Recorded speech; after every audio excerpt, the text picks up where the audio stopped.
चलिए, आप सभी लोगों को नमस्ते और हम लोग शुरुआत करते हैं आज के सेशन का। आप सभी लोग लाइव आ जाइए फटाफट करके।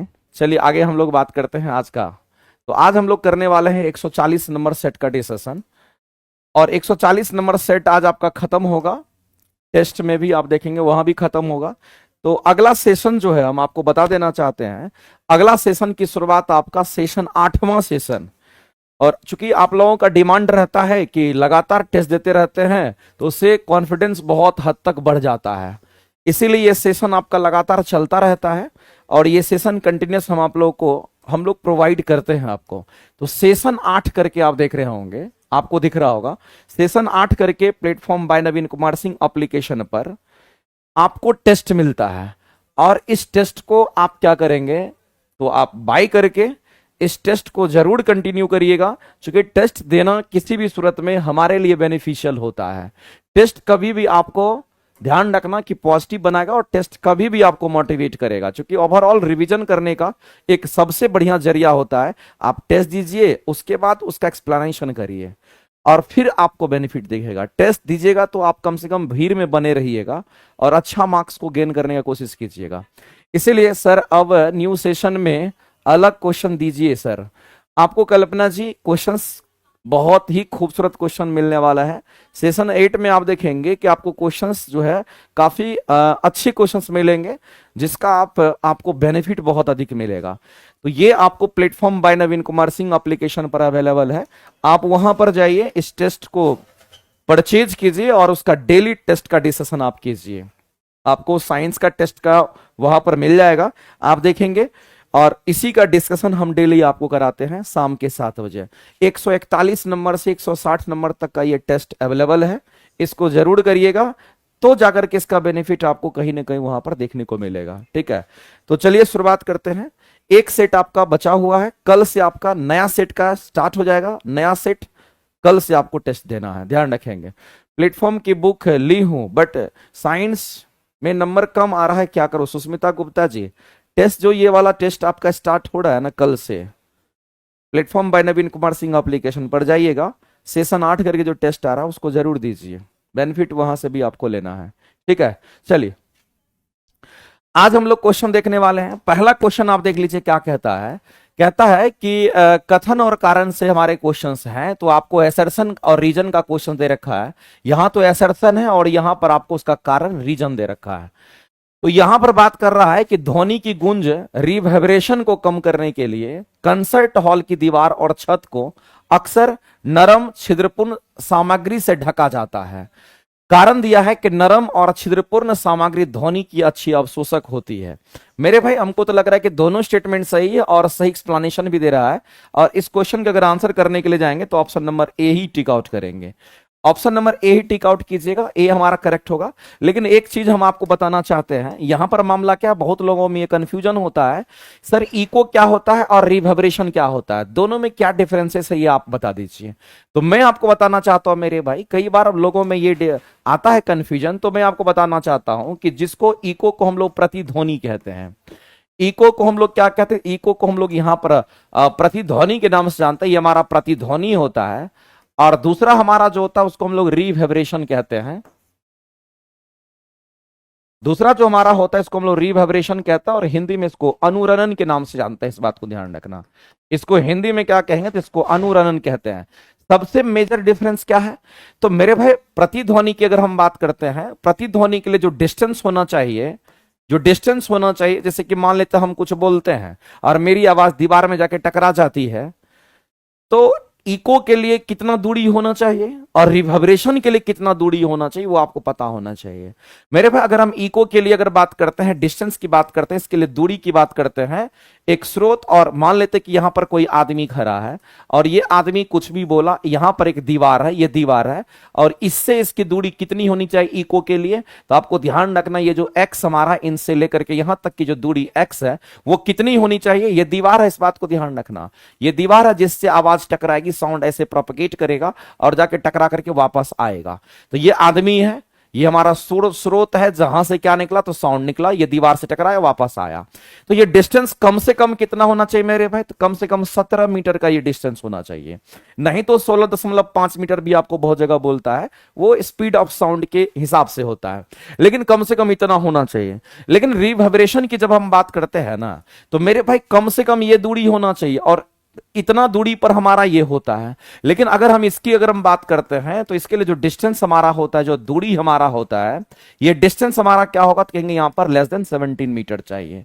लेस देन 17 मीटर कहने का मतलब है कि 17 मीटर से अगर कम होगा, अगर 17 मीटर पर होगा तो हम कहेंगे हमारा इको होगा। 17 मीटर से अगर कम होता है तो वैसी परिस्थिति में मल्टीपल रिफ्लेक्शन होता है साउंड का, जबकि यहां पर रिफ्लेक्शन होता है, यहां मल्टीपल रिफ्लेक्शन होता है, और यह दूरी 17 मीटर से हमारा कम होना चाहिए, तब रिवर्बरेशन देखने को मिलता है। तो मेरे भाई एक कंडीशन तो आपको पता चल गया कि दूरी हमारा क्या होना चाहिए, 17 मीटर होना चाहिए। यहां पर दूरी 17 मीटर से हमारा कम होना चाहिए, कई जगह पे आपको 16.5 भी लेता है, तो ध्यान रखेंगे। दूसरा हम लोग को ध्यान रखना है कि जब कभी भी इको होता है, इसके लिए हमारा क्या होता है, कहेंगे हम लोग कहेंगे ध्वनि का क्या होगा, तो यहां पर सिंपली हम लोग कहते हैं, यहां पर हमारा ध्वनि का क्या होगा, तो कहेंगे यहां पर हमारा ध्वनि का रिफ्लेक्शन होता है। यहां पर मेरे भाई ध्वनि का क्या होता है, परावर्तन होता है, इस बात को ध्यान रखेंगे। और यहां पर ध्वनि का परावर्तन सिंपल हमारा होता है, ये बात आपको ध्यान रखना है। यहां रिफ्लेक्शन ऑफ साउंड की हम बात करते हैं, रिफ्लेक्शन यहां हमारा क्या होता है, यहां पर हम रिफ्लेक्शन ऑफ साउंड की बात करेंगे, ये हमारा रिफ्लेक्शन साउंड है, रिफ्लेक्शन ऑफ साउंड है, और इको की हम बात करते हैं। लेकिन इसमें क्या होता है, तो आपको ध्यान रखना है, इसमें मल्टीपल रिफ्लेक्शन होता है, ये आपको ध्वनि का आपको बहुत बार परावर्तन होता है, इस बात को ध्यान रखना। क्योंकि नजदीक में होता है दीवार, क्योंकि 17 मीटर से कम होता है, तो बार बार टकराता है वापस में। तो मेरे पास ध्वनि का परावर्तन तो होगा, लेकिन ध्वनि का परावर्तन होगा, लेकिन ध्यान रखना मेरे पास कैसा होगा, तो हम कहते हैं मल्टी टाइम्स हमारा परावर्तन होता है, बार बार परावर्तन होता है। यानी कि ध्वनि का जो है, यहां पर हम कहेंगे लगातार परावर्तन हमारा होता है। यहां पर आप कहते हैं कि मल्टी टाइम्स हमारा परावर्तन होता है। ये आपको ध्यान, मल्टी टाइम्स परावर्तन कहने का मतलब हम लोग ये कह सकते हैं। तो मेरे भाई हम लोग सीधा कहते हैं यहां पर रिफ्लेक्शन ऑफ साउंड हमारा होना चाहिए, लेकिन ये एक ही बार होगा। लेकिन यहां पर क्या होगा, बार बार इस दीवार से इस दीवार में, इधर से इधर, इधर से इधर, इधर से इधर, ऐसे सुनाई देता है। तो एक ही जगह पर ये बार बार टकराता है, इसको हम लोग रिवर्बरेशन के नाम से हम लोग जानते हैं। अब इको को कम करना, रिवर्बरेशन को कम करना, दोनों को कम। अच्छा एक चीज और जान लीजिए, टाइम ड्यूरेशन की अगर हम बात करते हैं, यहां पर टाइम ड्यूरेशन हमारे कान में कितने देर तक साउंड रहना चाहिए, 0.1 सेकेंड, या इसी को 1/10 सेकेंड भी कहते हैं। और अगर हम लोग रिवर्बरेशन की अगर हम बात करते हैं, इसके लिए कंडीशन है कि यहां पर इतना ही टाइम लगना चाहिए। लेकिन मेरे भले इसके लिए कोई टाइम कंडीशन हमारा नहीं होता है। इसके लिए हम लोग कहेंगे कि ये टाइम जो हमारा होना चाहिए, ये हमारा इसका टाइम की अगर बात करते हैं 1/10 सेकंड जो होता है, ये हमारा 1/10 सेकंड की बात करते हैं, ये इसको फॉलो नहीं करता, इस बात को ध्यान रखना। जबकि ये 0.1 सेकंड को फॉलो करता है, इसके लिए टाइम का कोई मतलब नहीं बनता है। सबसे बड़ा चीज है कि इको और इन दोनों के लिए हम लोग सीधा कह सकते हैं कि सर दोनों में ध्वनि का परावर्तन होता है, यहां भी होता है, लेकिन यहां पर मल्टीपल रिफ्लेक्शन होता है, जबकि यहां पर एक ही बार होता है। और दूरी जो होना चाहिए यहां पर कम से कम 17 मीटर होना चाहिए, यहां दूरी 17 मीटर से कम होना चाहिए, तो ऐसा होगा। और इन दोनों को कम करने के लिए एक ही उपाय आप करते हैं। जब मेरे भाई रिवर्बरेशन या इको को कम करने की बात आती है, मान लेते कहीं पर इको हो रहा है या फिर कहीं पर रिवर्बरेशन अगर हो रहा है, तो इन दोनों को कम करने के लिए क्या करेंगे, तो इनको कम करने के लिए आपको क्या करना पड़ेगा, तो आपको सीधा समझना है। इनको कम करने के लिए आप क्या करते हैं, जो दीवार है, घर की जो दीवारें होती है, वो दीवार खुरदुरी बनाई जाती है, खुरदुरी दीवार होने चाहिए। खुरदुरी दीवारें जो होती है, ये खुरदुरी जो दीवारें होती है, ये क्या करते हैं, साउंड एब्जॉर्बर का काम करता है, इस बात को आप ध्यान रखेंगे। ये साउंड एब्जॉर्बर का काम करता है, इस बात को ध्यान रखेंगे मेरे भाई। साथ ही साथ आपको ध्यान रखना है, कोई भी एक्वेस्टिक मटेरियल का हम लोग इस्तेमाल करते हैं ये इस तरीके से। तो दीवार वगैरह चिकना नहीं होना चाहिए, दीवार खुरदुरा होना चाहिए, जो कि साउंड को क्या करता है, एब्जॉर्ब कर लेता है। और कोई एक्वेस्टिक मटेरियल का ही इस्तेमाल हम लोग करेंगे। देखिएगा लोग क्या करता है, सिनेमा हॉल में भी जाकर दीवार वगैरह खुरदुरा होता है, आप देखिए जहां तहां नीचे में चटाई वगैरह बिछा हुआ रहता है, वो भी क्या करता है, साउंड एब्जॉर्बर का काम करता है, दीवारें खुरदुरी होती है। तो आप यहां पर कह सकते हैं, चूंकि रिवर्बरेशन की बात कही गई है, तो याद रखना मेरे भाई, इको और रिवर्बरेशन में तो ये अंतर है ही, और सबसे बड़ा अंतर हमारा ये पहला लाइन आपको ध्यान रखना है। तो आपको ध्यान रखना है कि ध्वनि की गूंज जो होती है, रिवर्बरेशन को कम करने के लिए आप क्या करते हैं, तो हॉल की दीवार की छत को अक्सर नरम और छिद्रपूर्ण सामग्री से क्या करते हैं, ढक देते हैं। और कारण ये क्या है कि नरम और छिद्रपूर्ण सामग्री सामग्री अगर कोई होता है, कोई खुरदरी दीवारें अगर जो होती है वो अच्छी अवशोषक होती है किसका, तो साउंड का एब्जॉर्बर होता है। अच्छा मेरे भाई ये भी सही है, ये भी सही है, और इसको कम करने के लिए ये काम हम लोग करते हैं, इसीलिए हमारा कारण जो है वो हमारा क्या, तो कथन का सही एक्सप्लेनेशन भी दे रहा है। इसीलिए इस क्वेश्चन का अगर आंसर हम लोग करने के लिए गए तो ऑप्शन नंबर ए के साथ हम लोग टिक आउट किए। ऑप्शन नंबर ए जो होगा हमारा यहां पर राइट हो जाएगा। बिल्कुल सभी लोग शेयर भी करिए, और दूसरी बात यह है कि सभी लोग टेस्ट में जरूर पार्टिसिपेट करिए, और कल से जो टेस्ट आपका शुरुआत हो रहा है platform by Naveen Kumar Singh application पर, उस टेस्ट को देना, उसके बाद ही डिस्कशन में पार्टिसिपेट करना, ध्यान रखिएगा एक एक बच्चा। चलिए अगला क्वेश्चन देखते हैं। कह रहा है कौन सा कथन एक वस्तु के त्वरण के लिए सही है। अब यहां पर एक्सेलरेशन की बात करता है मेरे भाई। जब कभी भी हमारे सामने में एक्सेलरेशन की बात होती है तो हमने कई बार बोला है कि एक्सेलरेशन कहने का मतलब हम कहते हैं त्वरण की बात करते हैं हिंदी में, लेकिन जब कभी भी एक्सेलरेशन की बात होती है तो आपको ध्यान रखना है कि त्वरण किसको कहते हैं। तो मैथमेटिकल फॉर्मूला होता है कि वेग में परिवर्तन dv, वेग में परिवर्तन की दर मतलब समय से डिवाइड कर दिए, तो वेग में परिवर्तन ऊपर में dv, वेग में परिवर्तन की दर को क्या कहते हैं, त्वरण कहते हैं। और इसका यूनिट क्या होगा, तो वेग में परिवर्तन या वेग यूनिट क्या होगा, तो मीटर पर सेकंड होगा, और टाइम में परिवर्तन या टाइम यूनिट क्या होगा, सेकंड होगा, और इसका यूनिट निकलता मीटर पर सेकंड स्क्वायर। तो मेरे भाई हम लोगों को यह बात क्लियर हो गया कि ये कौन सा यूनिट है, तो कहेंगे ये ऐसा यूनिट है। और दूसरी बात हम लोगों को इसमें दो दो क्वेश्चन हमारा इसी में है, इस बात को ध्यान रखना, इसी फॉर्मूला में दो दो चीज आपका है। सबसे पहला क्या है, तो वेग में परिवर्तन, वेग में परिवर्तन, देखो वेग नहीं है ये, वेग में परिवर्तन की दर, वेग में परिवर्तन की दर को त्वरण कहते हैं, और वेग में परिवर्तन की दर को अगर त्वरण कहते हैं, त्वरण का यूनिट होता है मीटर पर सेकंड स्क्वायर, हमेशा याद रखना। तो बताइए मेरे भाई त्वरण के लिए स्टेटमेंट सही है कि नहीं है, बिल्कुल सही है, क्योंकि ये वेग में परिवर्तन नहीं कह रहा, ये वेग में परिवर्तन तो डीवी और दर भी लगा हुआ है, तो इसका मतलब डीवी अपन में डीटी करना पड़ेगा, और यही तो हमारा एक्सेलरेशन होता है, इस बात को ध्यान रखना। और इसका ऐसा ही मात्रा क्या होगा, मीटर पर सेकंड स्क्वायर। ये स्टेटमेंट, दूसरा स्टेटमेंट भी सही है। अगला कहता है कि अगर एक समान वृत्तीय गति होता है, तो यहां पर आपको समझना है मेरे भाई कि एक समान वृत्तीय गति की अगर हम बात करते हैं, हम किसकी बात कर रहे हैं, तो एक समान वृत्तीय गति की बात करते हैं। और एक समान वृत्तीय गति कहने का मतलब यूनिफॉर्म सर्कुलर मोशन की तरफ हम लोग चल रहे हैं। इसका मतलब है कि यहां पर हम यूनिफॉर्म सर्कुलर मोशन की हम बात करते हैं, और जब कभी भी हम लोग यूनिफॉर्म सर्कुलर मोशन की बात करते हैं तो याद रखना मेरे भाई, ऐसा हमारा सर्कुलर मोशन होता है, सर्कुलर पाथ पर कोई गति मोशन करता है, गति करता है, उसको सर्कुलर मोशन कहते हैं। यूनिफॉर्म सर्कुलर मोशन में क्या होगा, तो एक केंद्र की तरफ एक बल, मान लेते हैं यहां पर कोई वस्तु है और ये यूनिफॉर्मली सर्कुलेटेड हमारा है, तो केंद्र की तरफ एक बल लगेगा जिसको सेंट्रीपिटल फोर्स कहते हैं। और हम सभी लोग जानते हैं अगर बल हमारा इधर लगेगा तो एक त्वरण भी हमारा इधर की ओर होगा, जिसको हम लोग, अगर सेंट्रीपिटल हमारा ये अभिकेंद्रीय बल है तो यहां पर अभिकेंद्रीय त्वरण भी होगा। तो अभिकेंद्रीय बल कितना होगा, तो मेरे अभिकेंद्रीय बल की वैल्यू होती है M V square by R. तो अभिकेंद्रीय त्वरण की वैल्यू कितनी होगी, तो इसको हम लोग रेडियल एक्सेलेरेशन कहते हैं, और ये हमारा कितना, तो कहेंगे वी स्क्वायर बाय आर। और मेरे भाई हम सभी लोग जानते हैं इस पर एक सूडो फोर्स भी काम करता है, और वो सूडो फोर्स हमारा किधर काम करता है, तो इसको बैलेंस करने के लिए इस पर एक सूडो फोर्स हमारा इधर काम करता है। लेकिन ये सूडो फोर्स हमारा होता है जिसको हम लोग क्या कहते थे, ये काल्पनिक बल होता है। ये कैसा होगा, तो ये काल्पनिक होता है, और इसको इंग्लिश में हम लोग सूडो कहते हैं, PSEO डीओ, सूडो फोर्स कहते हैं। और जो सूडो फोर्स हमारा होता है, याद रखना मेरे भाई, ये हमारा कैसा बल होता है, कि इसको हम लोग अपकेंद्रीय बल के नाम से हम लोग जानते हैं, इसको हम लोग अपकेंद्रीय बल कहते हैं, ये बात आपको ध्यान रखना है। जबकि इधर वाले जो बल हमारा एफसी, हम लोग को ये एफसी डैश हमने लिखा है, ये एफसी है, ये जो हमारा एफसी है जो अंदर की तरफ लग रहा है, इसको हम लोग सेंट्रीपिटल फोर्स कहते हैं। ये सेंट्रीपिटल फोर्स होता है, इस बात को ध्यान रखेंगे, और इसको अभिकेंद्रीय बल के नाम से जानते हैं। अगर बल होगा तो त्वरण भी होगा, और इस तरीके से हम कहेंगे। यहां कह रहा है कि एक समान वृत्तीय गति में कह रहा है कि त्वरण शून्य होगा, जो कि निहायत गलत है मेरे भाई। यहां पर ये गलत स्टेटमेंट है, इस बात को ध्यान रखेंगे। हाँ ये हमारा यहां पर, हाँ ये कह सकते थे कि एक समान, जब त्वरण एक समान वृत्तीय गति होती है तो कौन सा त्वरण शून्य होगा, हमारा रेखीय त्वरण, सॉरी हमारा क्या सा, तो कहेंगे रेडियल एक्सेलेरेशन तो होगा, लेकिन टेंजेंशियल एक्सेलेरेशन इस केस में हमारा जीरो होता है। तो आपको ध्यान रखना मेरे भाई, इसको आप पूरी तरीके से ध्यान रखेंगे।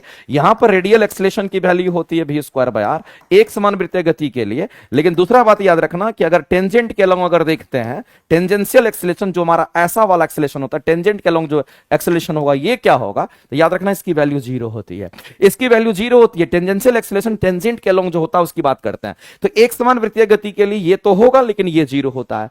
लेकिन अगर असमान वृत्तीय गति होगा तो दोनों उसमें होता है। ये एक समान वृत्तीय गति है तो एक होगा, दूसरा नहीं होगा। अगर असमान वृत्तीय गति होगा तो दोनों होगा, इस बात को आप ध्यान रखना, ये भी होगा और ये भी होगा। होगा और नेट एक्सेलरेशन वहां पे काम करता है। तो यहां एक समान वृत्तीय गति में हमारा त्वरण होगा, और त्वरण कौन सा होगा तो कहेंगे हमारा रेडियल एक्सेलरेशन होगा, जो अभिकेंद्रीय त्वरण हमारा होगा। सिर्फ हमारा टेंजेंशियल एक्सेलरेशन 0 होगा, लेकिन कहीं पर यहां पे चर्चा नहीं किया है कि स्पर्श रेखीय त्वरण की बात कर रहा है, सिंपल त्वरण शून्य कहने की बात कर रहा है, इसलिए स्टेटमेंट गलत हो गया।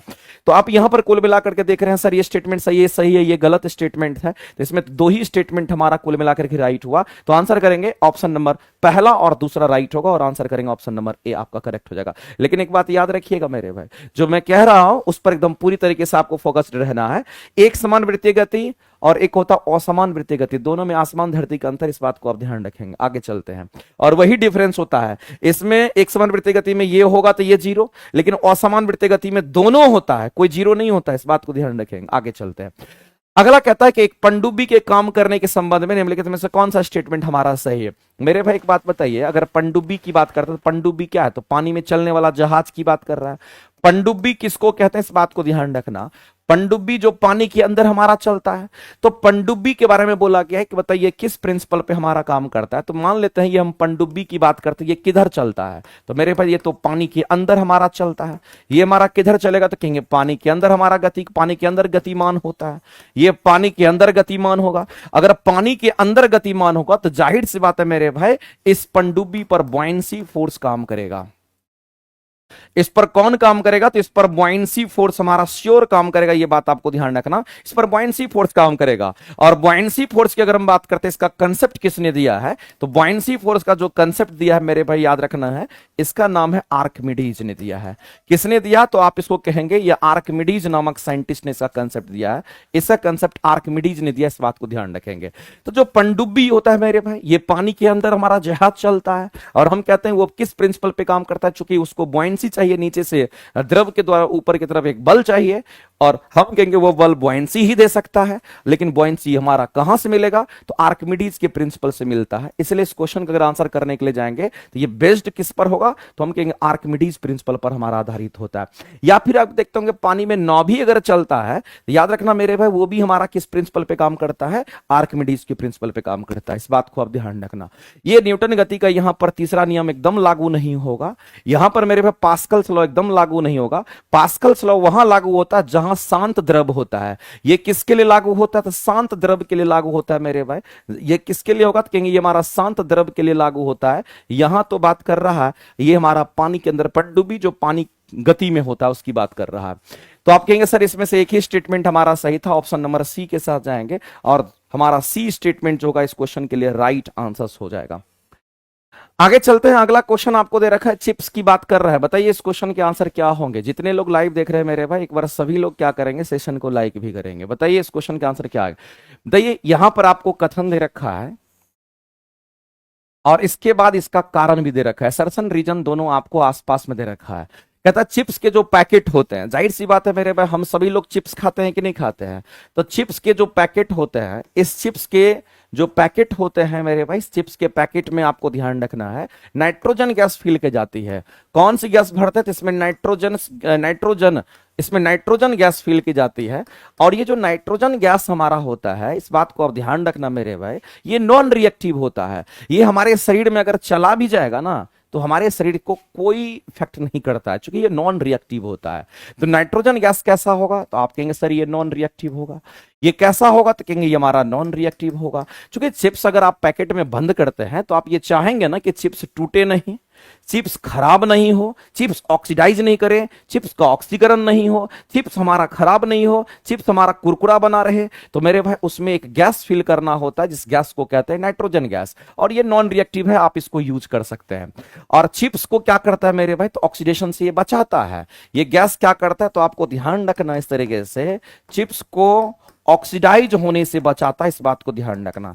चिप्स को ऑक्सीडाइज होने से बचाता है, इस बात को ध्यान रखना।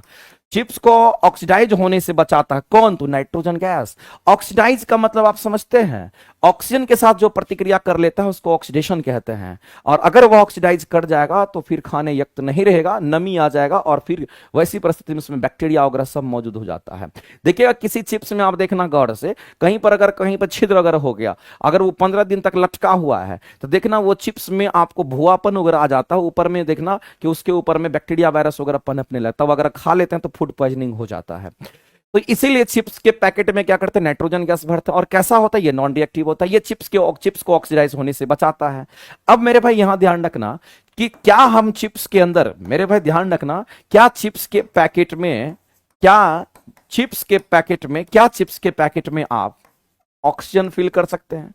अगर चिप्स के पैकेट में ऑक्सीजन गैस चला गया तो फिर उसका क्या कर देगा, तो ऑक्सीकरण कर देगा, उसको ऑक्सीडाइज कर देगा, उसका ऑक्सीडेशन कर देगा, उसको ऑक्सीकरण कर देगा। इस बात को ध्यान रखना, उसका ऑक्सीकरण कर देगा, और ऑक्सीजनकरण करने से क्या होता है, चिप्स खराब हो जाएगा। ऐसी परिस्थिति में क्या कहेंगे, तो चिप्स हमारा कैसा होगा कि यहां पर खराब हो जाएगा।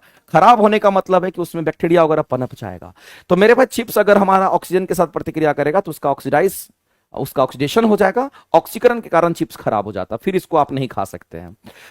तो आप कहेंगे सर इसमें से अगर देखें चिप्स के पैकेट में नाइट्रोजन गैस भरी जाती है, बिल्कुल भरी जाती है, इसमें कोई शक नहीं है। और नाइट्रोजन गैस एक अक्रिय गैस है जो चिप्स के ऑक्सीकरण को रोकती है। मेरे भाई ये क्या करता है, चिप्स को ऑक्सीडाइज होने से रोकता है, बचाता है, मतलब चिप्स को ऑक्सीकरण से रोकती है, जिससे हम बासी नहीं होते, जिससे वो बासी नहीं होती है। बिल्कुल जाहिर सी बात है मेरे भाई, उसको ऑक्सीडाइज होने से बचाता, ऑक्सीडाइज कर देगा तो बासी हो जाएगा, खराब हो जाएगा।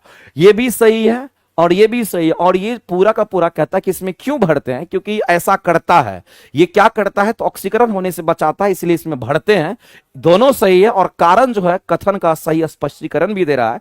इसका मतलब कुल मिलाकर के इस क्वेश्चन का अगर आंसर करेंगे तो ऑप्शन नंबर ए के साथ जाइए, क्योंकि ऑप्शन नंबर ए हमेशा आपको कहेगा असर्शन और रीजन दोनों सही है, और कथन जो हमारा रीजन होता है वो बेटर एक्सप्लेनेशन किसका देता है, तो असर्शन का देता है। इसीलिए हम लोग ए के साथ जाते हैं। कभी ऐसा होता है तो मेरे भाई इस तरीके से हम लोग क्वेश्चन को सॉल्व कर लेते हैं। आगे चलते हैं, अगला कह रहा है पदार्थ की अवस्था के बारे में बताइए कि क्या है सही है। मेरे पे हम सभी लोग जानते हैं पदार्थ की कितनी अवस्थाएं होती है, तो हम सभी लोग जानते हैं कि जो पदार्थ की अवस्था की अगर हम बात करते हैं तो पदार्थ की 5 अवस्थाएं आप सभी लोग जानते होंगे, लेकिन हम लोग 3 ही अवस्था को मूल रूप से पढ़ते हैं, चौथी और 5वीं अवस्था एग्जिस्ट नहीं करता है, इस बात को ध्यान रखना। तो पदार्थ की 5वीं अवस्था, पदार्थ की पहली अवस्था को कहते हैं ये ठोस, पदार्थ की दूसरी अवस्था को कहते हैं हम लोग यहां पर द्रव, और पदार्थ की तीसरी अवस्था को हम लोग कहते हैं यहां पर गैस, और पदार्थ की जो चौथी अवस्था होती है उसको हम लोग क्या कहते हैं, इसको हम लोग यहां कहते हैं प्लाज्मा, और पदार्थ की जो 5वीं अवस्था होती है इसको बोलते हैं बोस-आइंस्टीन कंडेंसेट के नाम से हम लोग जानते हैं। मेरे भाई इस बात को ध्यान रखना, ये नॉर्मल टेम्परेचर पर आपको मिलेगा, जबकि ये आपको बहुत अधिक तापमान पर प्राप्त होता है। ये आपको हजारों हजार डिग्री सेल्सियस पर प्राप्त होता है, बहुत अधिक अधिक तापमान पर प्राप्त होता है, बहुत अधिक तापमान पर प्राप्त होता है। और ये आपको ध्यान रखना, प्लाज्मा जो कि पदार्थ की चौथी अवस्था, 4 नंबर ऑर्डर याद रखना। और याद रखना मेरे भाई जो प्लाज्मा होता है ये गैस के रूप में होता है। ये किसके रूप में होता है, कहेंगे ये हमारा गैस के रूप में होता है, ये बात आपको ध्यान रखना है। ये गैस के रूप में होता है और ये बहुत अधिक तापमान पर हमारा होता है। प्लाज्मा का तापमान 1000, 20000, 30000, 40000, 50 डिग्री, 1000 डिग्री सेल्सियस होता है। उतना तापमान तो मेरे भाई आप समझ लीजिए बहुत खतरनाक होता है हमारे लिए, इसलिए यूज नहीं करते हैं। और ये इसकी अगर बात करते हैं जो 5वीं अवस्था होती है ये बहुत अधिक तापमान पर, तो मेरे भाई ये हमारे ब्रह्मांड का सबसे न्यूनतम तापमान पर प्राप्त होता है। ये कहां पर, तो आप सीधा कहेंगे ब्रह्मांड के सबसे न्यूनतम तापमान पर प्राप्त होता है, इस बात को ध्यान रखना। ब्रह्मांड के सबसे न्यूनतम तापमान पर यह हमें प्राप्त होता है, इस बात को प्राप्त होता है, इस बात को ध्यान रखना। लेकिन आप मेरे भाई एक बात बताइए कि ब्रह्मांड का सबसे न्यूनतम तापमान, दुनिया का सबसे न्यूनतम तापमान जो उससे नीचे नहीं हो सकता है, उस तापमान को 0 केल्विन और उसी को -273.15 डिग्री सेल्सियस, सेल्सियस में बोलेंगे तो -273.15 बोलेंगे, केल्विन में बोलेंगे तो इसको 0 केल्विन बोलेंगे। और इसी को मेरे भाई क्या बोलते हैं, ये हमारा बराबर होता है। और इसमें जो 0 केल्विन हमारा होता है इसको परम शून्य तापमान कहते हैं। इस तापमान को हम लोग क्या कहेंगे, तो परम शून्य तापमान कहते हैं, इस बात को एब्सोल्यूट जीरो टेम्परेचर कहते हैं। अगर हम ठोस की बात करते हैं तो बात समझ लीजिए मेरे भाई, प्रॉपर्टी तो बहुत सारा होता है, लेकिन एक चीज याद रखना, जो ठोस की प्रॉपर्टीज होती है और जो गैस की प्रॉपर्टी, द्रव को छोड़ देते हैं अभी, ठोस और गैस की जो प्रॉपर्टी होती है एक दूसरे से कंप्लीट रूप से हमारा क्या होता है, अपोजिट होता है। अगर ठोस की बात करते हैं तो ठोस का आकार कैसा होगा, तो मेरे भाई ठोस के आकार की बात करते हैं तो ये निश्चित होता है, समझना गौर से, ठोस का आकार निश्चित होगा। और ठोस के आयतन क्या होंगे, तो कोई भी अगर ठोस पदार्थ है उसका आयतन भी क्या होगा, तो ये निश्चित होगा। तो इसके आकार और आयतन दोनों निश्चित होते हैं, ये कंप्लीट रूप से ठोस है। और इसी का जस्ट उल्टा प्रॉपर्टीज गैस में होता है। तो आप गैस में अगर पहुंचेंगे, गैस के आकार की बात करेंगे, उल्टा का मतलब उल्टा होता है, यहां निश्चित है तो यहां अनिश्चित हो जाएगा, इसमें कहीं से कोई दिक्कत नहीं है, इस बात को आप समझते होंगे।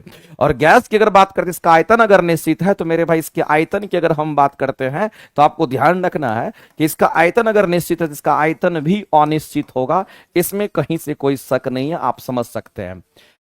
ठीक है, तो मेरे भाई इस तरीके से हम कहते हैं ये दोनों एक दूसरे से उल्टा प्रॉपर्टी में होता है। जबकि द्रव की अगर बात करते हैं, द्रव के अगर आकार की बात करते हैं मेरे भाई, तो इसका आकार तो अनिश्चित होता है। इसका आकार कैसा होगा, कि इसके आकार की अगर हम बात करेंगे, द्रव के आकार की बात करेंगे अनिश्चित होगा, लेकिन द्रव का जो आयतन होता है वो फिक्स होता है। इसका आयतन हमारा फिक्स होता है, इस बात को ध्यान रखना, ये हमारा निश्चित होता है। कितनी बार बता चुके हैं। आते हैं क्वेश्चन पर, और भी काफी डिटेल है लेकिन उतना बताएंगे नहीं अभी, बस उतना ही बताएंगे जितना से आपका डिस्कशन हो जाएगा। कहता है कि बताइए इसमें से कौन सा स्टेटमेंट सही है, तो ठोस का आकार और आयतन दोनों के दोनों निश्चित होते हैं, इसमें किसी को दिक्कत नहीं होगा। द्रव का आयतन जो होता है वो निश्चित होता है। मान लेते हैं हमारे पास में 1 लीटर पानी है और 1 लीटर पानी को हम किसी भी बर्तन में रख देंगे, क्या 1 लीटर पानी हमारा घट जाएगा, क्या 1 लीटर पानी बढ़ जाएगा, नहीं। लीटर क्या है, हमारा आयतन है। तो मेरे भाई लीटर टर्म नहीं बदल रहा है, जितना है उतने रहा, इसका मतलब आयतन उसका फिक्स होगा। हाँ, लेकिन अलग अलग बर्तन में रखेंगे पानी को तो अलग अलग आकार ले लेगा, इसलिए आकार अनिश्चित होता है, लेकिन आयतन तो निश्चित होता है द्रव के लिए। गैस का ना तो आकार निश्चित होता ना ही आयतन होता है, इसका जस्ट उल्टा यहां, इसका जस्ट उल्टा यहां, बिल्कुल सही स्टेटमेंट है। तो कुल मिलाकर कहेंगे आप 1 2 3 तीनों स्टेटमेंट राइट है, ऑप्शन नंबर डी के साथ आप जाइए। और भी बहुत सारी इसकी प्रॉपर्टीज होती है, और आप सभी लोग लगातार थ्योरी की क्लासेस करिए, या फिर आप जो भी हम आपको कराते हैं इस क्लासेस को अगर रेगुलर बेसिस पर करते हैं तो बहुत सारी चीजें निकल करके आ। जैसे गैस है तो गैस में कंप्रेसिबिलिटी का गुण बहुत अधिक होता है, जबकि ठोस में कंप्रेसिबिलिटी 0 होता है, नहीं दबिएगा। और द्रव में कंप्रेसिबिलिटी का जो गुण होता है नेग्लिजिबल होता है, इस बात को भी ध्यान रखना। आगे चलते हैं, अगला क्वेश्चन हमारा आइसोबारिक। ये तो क्वेश्चन आसान है। आइसोटॉप्स, आइसोबार आप पढ़ते कि नहीं पढ़ते हैं। आइसोटॉप्स जिसको समस्थानिक परमाणु संख्या समान, द्रव्यमान संख्या भिन्न, यहां पर उल्टा हो जाएगा तो कहीं यहां द्रव्यमान संख्या समान और परमाणु संख्या भिन्न। तो मेरे भाई इस क्वेश्चन का आंसर क्या करेंगे, ऑप्शन नंबर इसके साथ आप जाएंगे। तो और द्रव्यमान संख्या अगर समान होगा, अगर द्रव्यमान संख्या अगर समान होता, मेरे पास द्रव्यमान संख्या अगर समान होता है ना, तो उसका भौतिक गुण समान होता है। परमाणु संख्या अगर समान होता है तो उसके रासायनिक गुण समान होते हैं। तो आपको ध्यान रखना, परमाणु संख्या रासायनिक गुण के आधार पर होता है और द्रव्यमान संख्या भौतिक गुण के आधार पर होता है। इसलिए यहां द्रव्यमान संख्या समान है तो भौतिक गुण समान होना चाहिए, लेकिन यहां रासायनिक गुण को समान कर दिया, यह गलत हो जाएगा। रासायनिक गुण समान किसमें होते हैं, तो रासायनिक गुण समान होते हैं आइसोटॉप्स में, समस्थानिक में। भौतिक गुण किसमें समान होते हैं, तुम्हारा आइसोबार में होता है, इस बात को आप ध्यान रखेंगे। आगे चलते हैं, अगला क्वेश्चन है राइबोसोम की कोशिका को प्रोटीन का फैक्ट्री कहते हैं। बिल्कुल सही बात है, हम सभी लोग जानते हैं। अगर हम राइबोसोम की बात करते हैं, हम किसकी बात करते हैं मेरे भाई, अगर हम यहां पर राइबोसोम की अगर हम बात करते हैं तो हम सभी लोग जानते हैं जो राइबोसोम हमारा होता है ये प्रोटीन का संश्लेषण करता है, ये बात आप सभी लोग जानते होंगे। ये किसका, तो कहेंगे ये हमारा प्रोटीन का संश्लेषण करता है। राइबोसोम की अगर हम बात करें तो ये क्या करता है, तो कहेंगे प्रोटीन का संश्लेषण करता है। एक लाइन में आप जान लीजिए, ये प्रोटीन का संश्लेषण करता है और इसीलिए इसको प्रोटीन का फैक्ट्री भी कहते हैं। तो मेरे भाई एक तो हमारा स्टेटमेंट सही है, राइबोसोम को सेल का प्रोटीन फैक्ट्री कहा जाता है और राइबोसोम प्रोटीन संश्लेषण के स्थल है। तो ये अगर राइबोसोम प्रोटीन का निर्माण करता है तभी तो उसको प्रोटीन का फैक्ट्री कहते हैं। इसका मतलब दोनों स्टेटमेंट सही है और कहीं ना कहीं मेरे भाई रीजन जो है असर्शन का सही एक्सप्लेनेशन भी दे रहा है। बताइए मेरे भाई अगर ऐसा होगा तो कौन सा रिलेशन के साथ जाएंगे, तो आप सीधा कहेंगे सर ऐसा होगा, तो ऑप्शन नंबर ए के साथ जाइए और ऑप्शन नंबर ए आपका राइट हो जाएगा। ऑप्शन नंबर ए जो है आपका क्या हो जाएगा, कहीं राइट हो जाएगा मेरे भाई। इस तरीके से हम लोग समझते हैं। आगे चलते हैं, अगला क्वेश्चन देखते हैं। अगला देखा कौन सा कथन निम्नलिखित में से रक्त वाहिका ब्लड वेसल्स का सही वर्णन करता है। एक बात बताइए मेरे भाई, अगर ब्लड वेसल्स की अगर कभी भी बात करता है, किसकी बात करता है, तो ब्लड वेसल्स की अगर कभी भी बात करता है, ब्लड वेसल्स मतलब जिससे ब्लड हमारा पास करता है। तो ब्लड वेसल्स हमारा आर्टरी भी हो सकता है, समझना गौर से, ये आर्टरी भी हो सकता है और ब्लड वेसल्स हमारा क्या हो सकता है, कहेंगे वेन्स भी हो हो सकता है, आप सभी लोग जानते होंगे। और आर्टरी की बात करेंगे तो आर्टरी हमारा क्या करता है, तो शुद्ध रक्त का प्रवाह करता है हमारे शरीर में। ये शुद्ध रक्त का, जो भी हमारे शुद्ध रक्त होते हैं, ये शुद्ध रक्त का प्रवाह करता है। जबकि हम वेन्स की अगर बात करते हैं, जो भी वेन्स होगा ये अशुद्ध रक्त का प्रवाह करती है, इस बात को आप ध्यान रखेंगे। ये किसका, तो अशुद्ध रक्त का प्रवाह करती है, और यहां पर हमारा किसका, तो शुद्ध रक्त का प्रवाह होता है। मेरे भाई ये पतली होती है, इस बात को आप ध्यान रखना। जबकि इसकी हम बात करते हैं तो ये मोटी होती है। और याद रखना मेरे भाई, यहां पर मोटी है तो यहां पर ब्लड का प्रेशर भी ज्यादा होता है, और अगर ये पतली है तो यहां पर ब्लड का प्रेशर हमारा क्या होता है, कहेंगे कम होता है। इसीलिए हम कहते हैं इस तरीके से। दूसरी बात मेरे भाई ध्यान रखना, यहां पर कह रहा है कि धमनी की दीवारें पतली होती है। हमने बोला कि सर धमनी अगर कोई होगा जिसको आर्टरी कहते हैं, वो मोटी होती है, ब्लड प्रेशर वहां ज्यादा होता है। यहां कह रहा है कि दीवारें पतली होती है, गलत हो गया, सोचेंगे ही नहीं, क्योंकि हम लोग को ढूंढना है सही वर्णन। अगला कहता है कि वेन्स में रक्त के प्रवाह के पश्च प्रवाह को रोकने के लिए, मेरे भाई इस बात को ध्यान रखना है। ये क्या कहना चाह रहा है, कह रहा है कि सीरा में बोला गया, हमारे वेन्स में बोला गया है कि रक्त के बैक फ्लो को रोकने के लिए, किसको रोकने के लिए, बैक फ्लो। मेरे भाई हम सभी लोग जानते हैं कि हमारे हार्ट में 4 चेंबर होता है, और 4 चेंबर में आप जानते हैं कि आपको उन चारों चैम्बर को सेपरेट करने वाला 2 वैल्व होता है।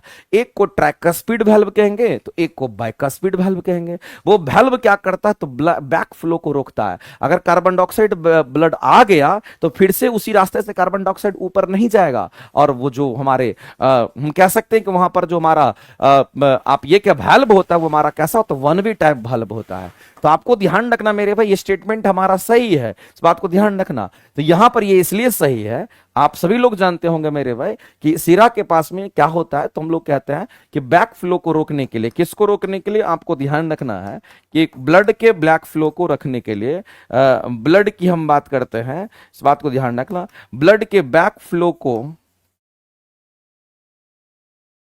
रोकने की अगर हम बात करते हैं, इसको रोकने के लिए क्या लगाया जाता है, इसमें हमारा क्या होता है, वैल्व काम करता है। कौन काम करता है मेरे भाई, तो वैल्व काम करता है। वहां वैल्व लगा रहता है, और वैल्व हमारा 2 तरह का हम लोग यूज करेंगे यहां पर। तो वैल्व तो वैसे हमारा 4-5 होता है, लेकिन वैल्व की अगर हम बात करेंगे जो मुख्य रूप से होता है, एक को हम लोग कहेंगे यहां पर ट्राइकस्पिड वैल्व, एक हमारा ट्राइकस्पिड वैल्व होता है, और एक हमारा कैसा होगा, तो कहेंगे यहां पर बाइकस्पिड वैल्व होता है। इस बात को ध्यान रखेंगे। और ये बाइकस्पिड और एक हमारा ट्राइकस्पिड वैल्व होता है, इस तरीके से ध्यान रखना है मेरे भाई। आपको ध्यान रखना है, ये जो वैल्व होता है, ये वैल्व हमारा 1 वे टाइप होता है, इसलिए तो बैक फ्लो को रोकता है। ये कैसा होता है, तो कहेंगे ये 1 वे टाइप वैल्व होता है, इस बात को ध्यान रखेंगे। सिर्फ आएगा जाने नहीं देगा, ये 1 वे टाइप हमारा वैल्व होता है। ये बात आपको किसी भी सूरत में ध्यान रखना है। तो मेरे भाई सिरा में रक्त के पश्च प्रवाह को रोकने के लिए क्या लगा रहा था, वैल्व लगा रहा है। ये बिल्कुल सही बात है, बैक फ्लो को वैल्व ही रोकता है। तो एक स्टेटमेंट तो हमारा ये सही हो गया। अगला कहता है मेरे भाई कि जो केशिकाएं होती है, जो कैपिलरी होती है, वो रक्त को सीधे हृदय तक वापस लेके जाती है। मेरे भाई हम सभी लोग जानते हैं, थोड़ा सा के लिए आप यहां पहुंचिए और आपको एक बात समझ में आ जाएगा। जैसे मान लेते हैं कि हमारा होता क्या है, तो ब्लड इंटर करता कहां से, ब्लड आता है तो हमारे हार्ट में। चलो इसका थोड़ा सा हम डायग्राम बनाते हैं। ये हमारे हार्ट में आता है, हार्ट में आता है, और कौन सा ब्लड आता है, तो कहीं कार्बन डाइऑक्साइड युक्त आता है, और हमारे हार्ट के राइट ऑरिकल से राइट वेंट्रिकल में आता है, और डायरेक्ट फिर हमारा ये कहां, तो लंग्स में चला जाता है। और ये लंग्स में जाता है, जो पाइप जाता है, इसको हम लोग पल्मोनरी आर्टरी कहते हैं। फिर यहां लंग्स से निकलता है, और लंग्स से निकलने के बाद ये पल्मोनरी वेन्स के सहारे, लेकिन यहां पर जो आया कार्बन डाइऑक्साइड युक्त हमारा आया, यहां से जो आया कार्बन डाइऑक्साइड युक्त ब्लड आया, और यहां इससे लंग से जब बाहर निकला, जो हमारा यहां पर पल्मोनरी वेन्स है, यहां पर ऑक्सीजन ब्लड हमारा, ऑक्सीजन युक्त ब्लड हमारा निकलता है। और फिर यहां से निकलने के बाद फिर ये कहां जाता, तो हमारे हार्ट में फिर से ये चला जाता है, ये हमारे हार्ट में फिर से जाता है। तो मेरे भाई एक बात बताइए, आपसे क्वेश्चन में यहां क्या कह रहा है, कह रहा है कि रक्त को सीधे हृदय तक वापस लाने के लिए। तो मेरे भाई एक बार तो हार्ट में आया ही है, दूसरी बार जब हार्ट में आता है, इसकी बात कर चुकी, वापस लाने की बात कर रहा है। तो जब हार्ट में ब्लड हमारा वापस आता है, तो पल्मोनरी वेन के सहारे आता है, रक्त को सीधे हृदय तक वापस ले जाती है। क्या वो कैपिलरी होगी? कैपिलरी नहीं हम लोग कहेंगे, इसके जगह पर मेरे भाई क्या कहेंगे, तो इसको पल्मोनरी वेन्स कहेंगे। क्या कहेंगे इसको हम लोग? पल्मोनरी वेन्स कहते हैं, इस बात को ध्यान रखना। और कैपिलरी जो हमारा होता है ना, हमारे ब्रेन में होता है, जो ब्रेन में पतली पतली बहुत पतली जो नसें होती है, उसको कैपिलरी कहते हैं, इस बात को ध्यान रखना मेरे भाई। तो यहां पर हम लोग सीधा कह सकते हैं सर ये हमारा पल्मोनरी वेन्स होना चाहिए, फुसफुस सिरा होना चाहिए था, ये गलत दे रखा है। तो ये तो गलत हो गया, ये गलत था, ये भी गलत था। आंसर करेंगे ऑप्शन नंबर बी ही सिर्फ आपका राइट हो पाएगा। आगे चलते हैं, अगला क्वेश्चन हम लोग देखते हैं। अगला क्वेश्चन हमारा है कि नाइट्रोजन चक्र के बारे में बताइए कौन सा स्टेटमेंट हमारा सही है। मेरे भाई हम सभी लोगों को एक बात पता होना चाहिए कि नाइट्रोजन चक्र की बात करते हैं, जो नाइट्रोजन का साइकिल है उसके बारे में बात कहा जा रहा है। यहां पर नाइट्रोजन साइकिल की बात कही जा रही है। और सबसे पहला बात क्या बोला है, हम लोग स्टेटमेंट बेस्ड क्वेश्चन को देख रहे हैं। कह रहा है कि राइजोबियम बैक्टीरिया वायुमंडलीय नाइट्रोजन को स्थिर कर सकते हैं। बिल्कुल मेरे भाई इस बात को आप ध्यान रखना, नाइट्रोजन साइकिल में हम कहते हैं राइजोबियम बैक्टीरिया भी हमारा पार्टिसिपेट करता है। कौन काम करेगा, तो यहां पर हम कहेंगे जो राइजोबियम बैक्टीरिया होगा हम उसकी बात करते हैं। तो मेरे भाई इस बात को ध्यान रखना, राइजोबियम बैक्टीरिया जो हमारा होता है, ये राइजोबियम बैक्टीरिया हमारा कहां होता है, तो आपको ध्यान रखना है कि दलहनी फसल के जड़ में होता है। इस बात को आप ध्यान रखेंगे। राइजोबियम बैक्टीरिया कहां होगा, तो जो दलहनी फसल होता है उस दलहनी फसल के जड़ में होता है। दलहनी फसल के कहां, तो कहेंगे इसके जड़ में मौजूद होता है। और राइजोबियम बैक्टीरिया क्या करता है, तो मेरे भाई जो नाइट्रोजन हमारा होता है उस नाइट्रोजन को नाइट्राइट्स फिर उसको नाइट्रेट्स में तोड़ता है। इस बात उसी को नाइट्रिफिकेशन या उसी को नाइट्रोजन फिक्सेशन कहते हैं। और नाइट्रोजन फिक्सेशन हमारा 3 स्टेप में होता है, इस बात को आप ध्यान रखेंगे। तो मेरे भाई राइजोबियम बैक्टीरिया क्या करता है, राइजोबियम बैक्टीरिया कहां होता है, कहेंगे दलहनी फसल के जड़ में होता है। और दलहनी फसल के जड़ में ये क्या करता है, नाइट्रोजन फिक्सेशन का काम करता है। ये किसका काम करता है, तो यहां पर नाइट्रोजन फिक्सेशन का काम करता है, इस बात को ध्यान रखेंगे। और नाइट्रोजन फिक्सेशन हमारा 3 स्टेप में होगा, आगे बताते हैं, समझ में आ जाएगा। तो यहां पर नाइट्रोजन फिक्सेशन का कार्य करता है, ये चीज आपको ध्यान रखना। कौन करता है, तो हम कहेंगे यहां पर राइजोबियम बैक्टीरिया की बात करेंगे, दलहनी फसल के जड़ में होता है। और एक बार तो क्वेश्चन में ऐसा भी पूछा गया मेरे भाई कि राइजोबियम बैक्टीरिया और दलहनी जो फसल होता है इसके बीच में कैसा संबंध है, तो इस संबंध को आप कैसे देखते हैं, तो मेरे भाई इस संबंध को याद रखना, इस संबंध को सहजीवी संबंध कहते हैं, ये बात आपको ध्यान रखना। इसको सहजीवी संबंध हम लोग कहते हैं। और सहजीवी संबंध कहने का मतलब इसको सिम्बायोटिक रिलेशन के नाम से हम लोग जानते हैं। इसको सिम्बायोटिक रिलेशन कहते हैं, ये चीज आपको ध्यान रखना है। ये कैसा रिलेशन, सिम्बायोटिक रिलेशन होता है। होता क्या है, राइजोबियम बैक्टीरिया को रहने का जगह मिल जाता है और दलहनी फसल को क्या चाहिए, ये तो नाइट्रोजन को कन्वर्ट करके नाइट्रेट्स में बदल करके इसको देता है, जिससे कि इसको खुशी मिलता है, इसको भोजन मिलता है, ध्यान रखेंगे। तो मेरे भाई इसको भी बेनिफिट होता है और इसको भी बेनिफिट होता है। जब दोनों को फायदा होता है एक दूसरे से, तो वैसे संबंध को सिम्बायोटिक रिलेशन कहते हैं। इसीलिए आपको यहां पर बोला गया है कि राइजोबियम बैक्टीरिया क्या करता है, राइजोबियम बैक्टीरिया काम है हमारे वायुमंडल में जो नाइट्रोजन, इतने सारे नाइट्रोजन जो 78% नाइट्रोजन है को उसको क्या करता है, स्थिर कर सकता है, यानी कि उसका नाइट्रिफिकेशन कर सकता है, उसका नाइट्रोजन फिक्सेशन कर सकता है, ये सही है। अगला टर्म हमारा है कि नाइट्रिफिकेशन क्या होता है। तो मेरे भाई मैं आपको एक बात बताना चाहता हूं, इस बात को आप अच्छे से समझिएगा। नाइट्रिफिकेशन की अगर हम बात करते हैं, हम किसकी बात कर रहे हैं, तो यहां पर नाइट्रिफिकेशन की बात करते हैं। ये नाइट्रिफिकेशन हमारा कितने स्टेप में होता है, तो ये नाइट्रिफिकेशन हमारा 2 स्टेप में होता है, इस बात को ध्यान रखना। ये कितने स्टेप में होता है, कहेंगे 2 स्टेप का हमारा 2 स्टेप हमारा रिएक्शन है, इस बात को ध्यान रखना। सबसे पहले हमारा जो अमोनिया होता है, इस अमोनिया को क्या करता है, तोड़ता है। अमोनिया तोड़ने के बाद ये क्या बनेगा, तो नाइट्राइट्स बनता है, जिसको NO2 माइनस कहते हैं, इसको नाइट्राइट्स कहते हैं मेरे भाई। ये हमारा नाइट्रेट्स नहीं, ये हमारा नाइट्राइट्स है, इस बात को ध्यान रखेंगे। और ये क्या है, इसको हम लोग यहां पर अमोनिया कहते हैं, इस बात को ध्यान रखना। अब ये नाइट्राइट्स फिर किसमें ब्रेक करेगा, तो ये नाइट्रेट्स बनेगा, इस बात को ध्यान रखना। और नाइट्रेट्स हमारा NO3, यहां पर क्या कहेंगे, तो NO3 हमारा माइनस के रूप में हमारा इस तरीके से टूटता है, और इसको हम लोग क्या कहते हैं, तो ये हमारा नाइट्रेट्स होता है, ये चीज आपको ध्यान रखना है। तो कितने स्टेप में हुआ, एक बार इससे ये हुआ, तो एक बार इससे ये हुआ। कितने स्टेप का रिएक्शन है, 2 स्टेप का रिएक्शन है। और इसी प्रोसीजर को हम लोग क्या कहते हैं, नाइट्रिफिकेशन कहते हैं। ये बात आपको एकदम समझ में आना चाहिए। तो मेरे भाई यहां पर आप गौर से आप देखिए, समझ में आ जाएगा कि नाइट्रिफिकेशन जो हमारा प्रोसेस होता है, ये नाइट्रिफिकेशन जो प्रोसेस होता है, इसमें अमोनिया को नाइट्रेट्स में परिवर्तित करते हैं, अमोनिया को किस में बदलते हैं, तो नाइट्रिफिकेशन प्रोसेस में अमोनिया को किस में, तो नाइट्रेट्स में बदलते हैं। तो मेरे भाई ये कहीं ना कहीं स्टेटमेंट हमारा यहां पे राइट है।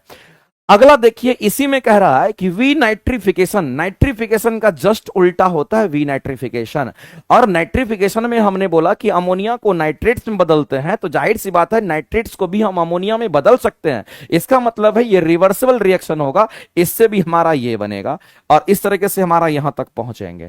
तो मेरे पास अगर इधर से इधर जाएंगे तो नाइट्रिफिकेशन, और उल्टा जाएंगे तो इसको वी नाइट्रिफिकेशन हम लोग कहेंगे। यानी कहने का मतलब है फिर नाइट्रेट्स को वापस अगर अमोनिया में बदल देते हैं हैं तो वैसी को हम लोग विनाइट्रिफिकेशन कहते हैं। तो कुल मिलाकर के मेरे भाई ये दोनों एक दूसरे से उल्टा है और दोनों के दोनों सही है।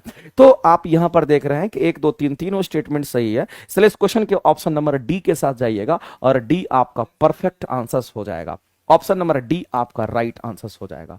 आगे चलते हैं मेरे भाई, यहां पर हैवर्स विधि वगैरह काम नहीं कर रहा, हम अमोनिया बना नहीं रहे, अमोनिया को तोड़ने की बात कर रहे थे। अगला है लेंस का जो शक्ति होता है उसका ऐसा ही मात्रक डायप्टर होता है। लेकिन एक बात हमने आपको कई बार बोला है मेरे भाई, जो लेंस की शक्ति होती है, किसी को भी दिक्कत है समझिएगा, अगर लेंस की शक्ति की हम बात करते हैं, इसको power of lens, sorry lens की शक्ति की अगर बात करते हैं तो लेंस की जो शक्ति होती है इसको पावर ऑफ लेंस कहते हैं। तो लेंस की शक्ति को हम कैसे देखते हैं, तो इसको हम लोग डायप्टर में देखते हैं। ये बात आप सभी लोग जानते होंगे, लेकिन मेरे भाई इस बात को ध्यान रखना, जो डायप्टर हमारा होता है उसको कैपिटल डी से दिखाते हैं, ये बात भी आप जान लीजिए। और हम लोग जानते हैं पावर का फॉर्मूला होता है 1 में या 100 में फोकस दूरी, ये हम लोग जानते हैं। तो फोकस दूरी है तो हम लोग कहेंगे इसका यूनिट क्या होगा 1 में मीटर, चूंकि दूरी को मापना है तो मीटर में ही मापेंगे और यही हमारा मीटर इनवर्स हो जाएगा इस तरीके से।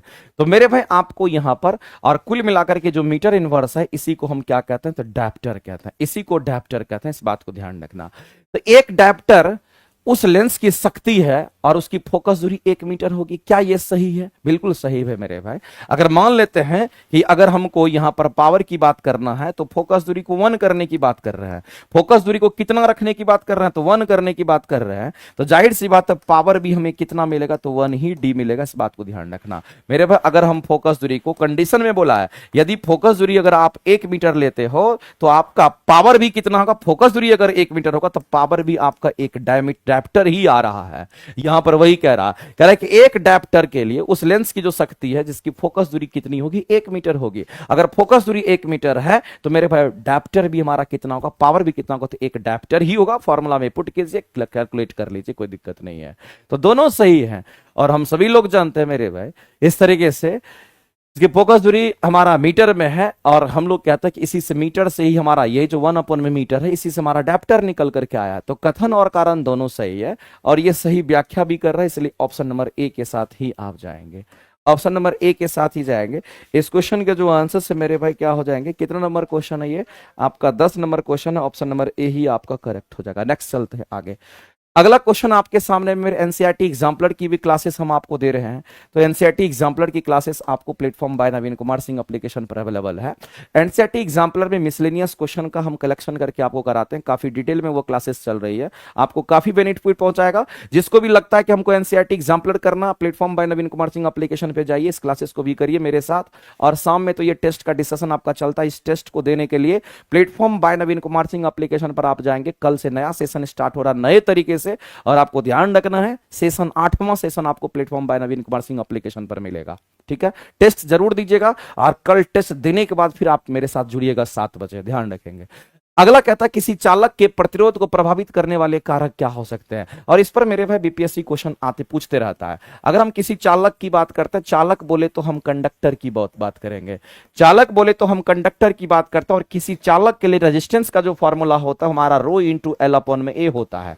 अब यहां पर जो रेजिस्टेंस हमारा होता है जिसको हम प्रतिरोध कहते हैं, रेजिस्टेंस को हम लोग क्या कहेंगे, तो हिंदी में इसको प्रतिरोध कहते हैं। और याद रखना मेरे भाई प्रतिरोध किन किन पैरामीटर पर निर्भर करेगा, तो प्रतिरोध हमारा रो पे निर्भर करेगा, प्रतिरोध हमारा किस पर, तो लंबाई पे करेगा, प्रतिरोध हमारा एरिया ऑफ क्रॉस सेक्शन पे करेगा, और प्रतिरोध हमारा टेम्परेचर पर भी करता है। इस बात को ध्यान रखना, ये 4 बात पर निर्भर करता है। और रिलेशन आपके सामने में है मेरे भाई, यहां पर रेजिस्टेंस जो है ये समानुपाती हमारा लंबाई का, रेजिस्टेंस हमारा समानुपाती यहां पर किसका, तो कहेंगे पदार्थ की प्रकृति का, रेजिस्टेंस वित्तकर्मानुपाती किसका, तो क्रॉस सेक्शनल एरिया का, और रेजिस्टेंस हमारा क्या होता है कहेंगे यहां पर मेरे भाई चालक के केस में समानुपाती किसका, तो टेम्परेचर का होता है।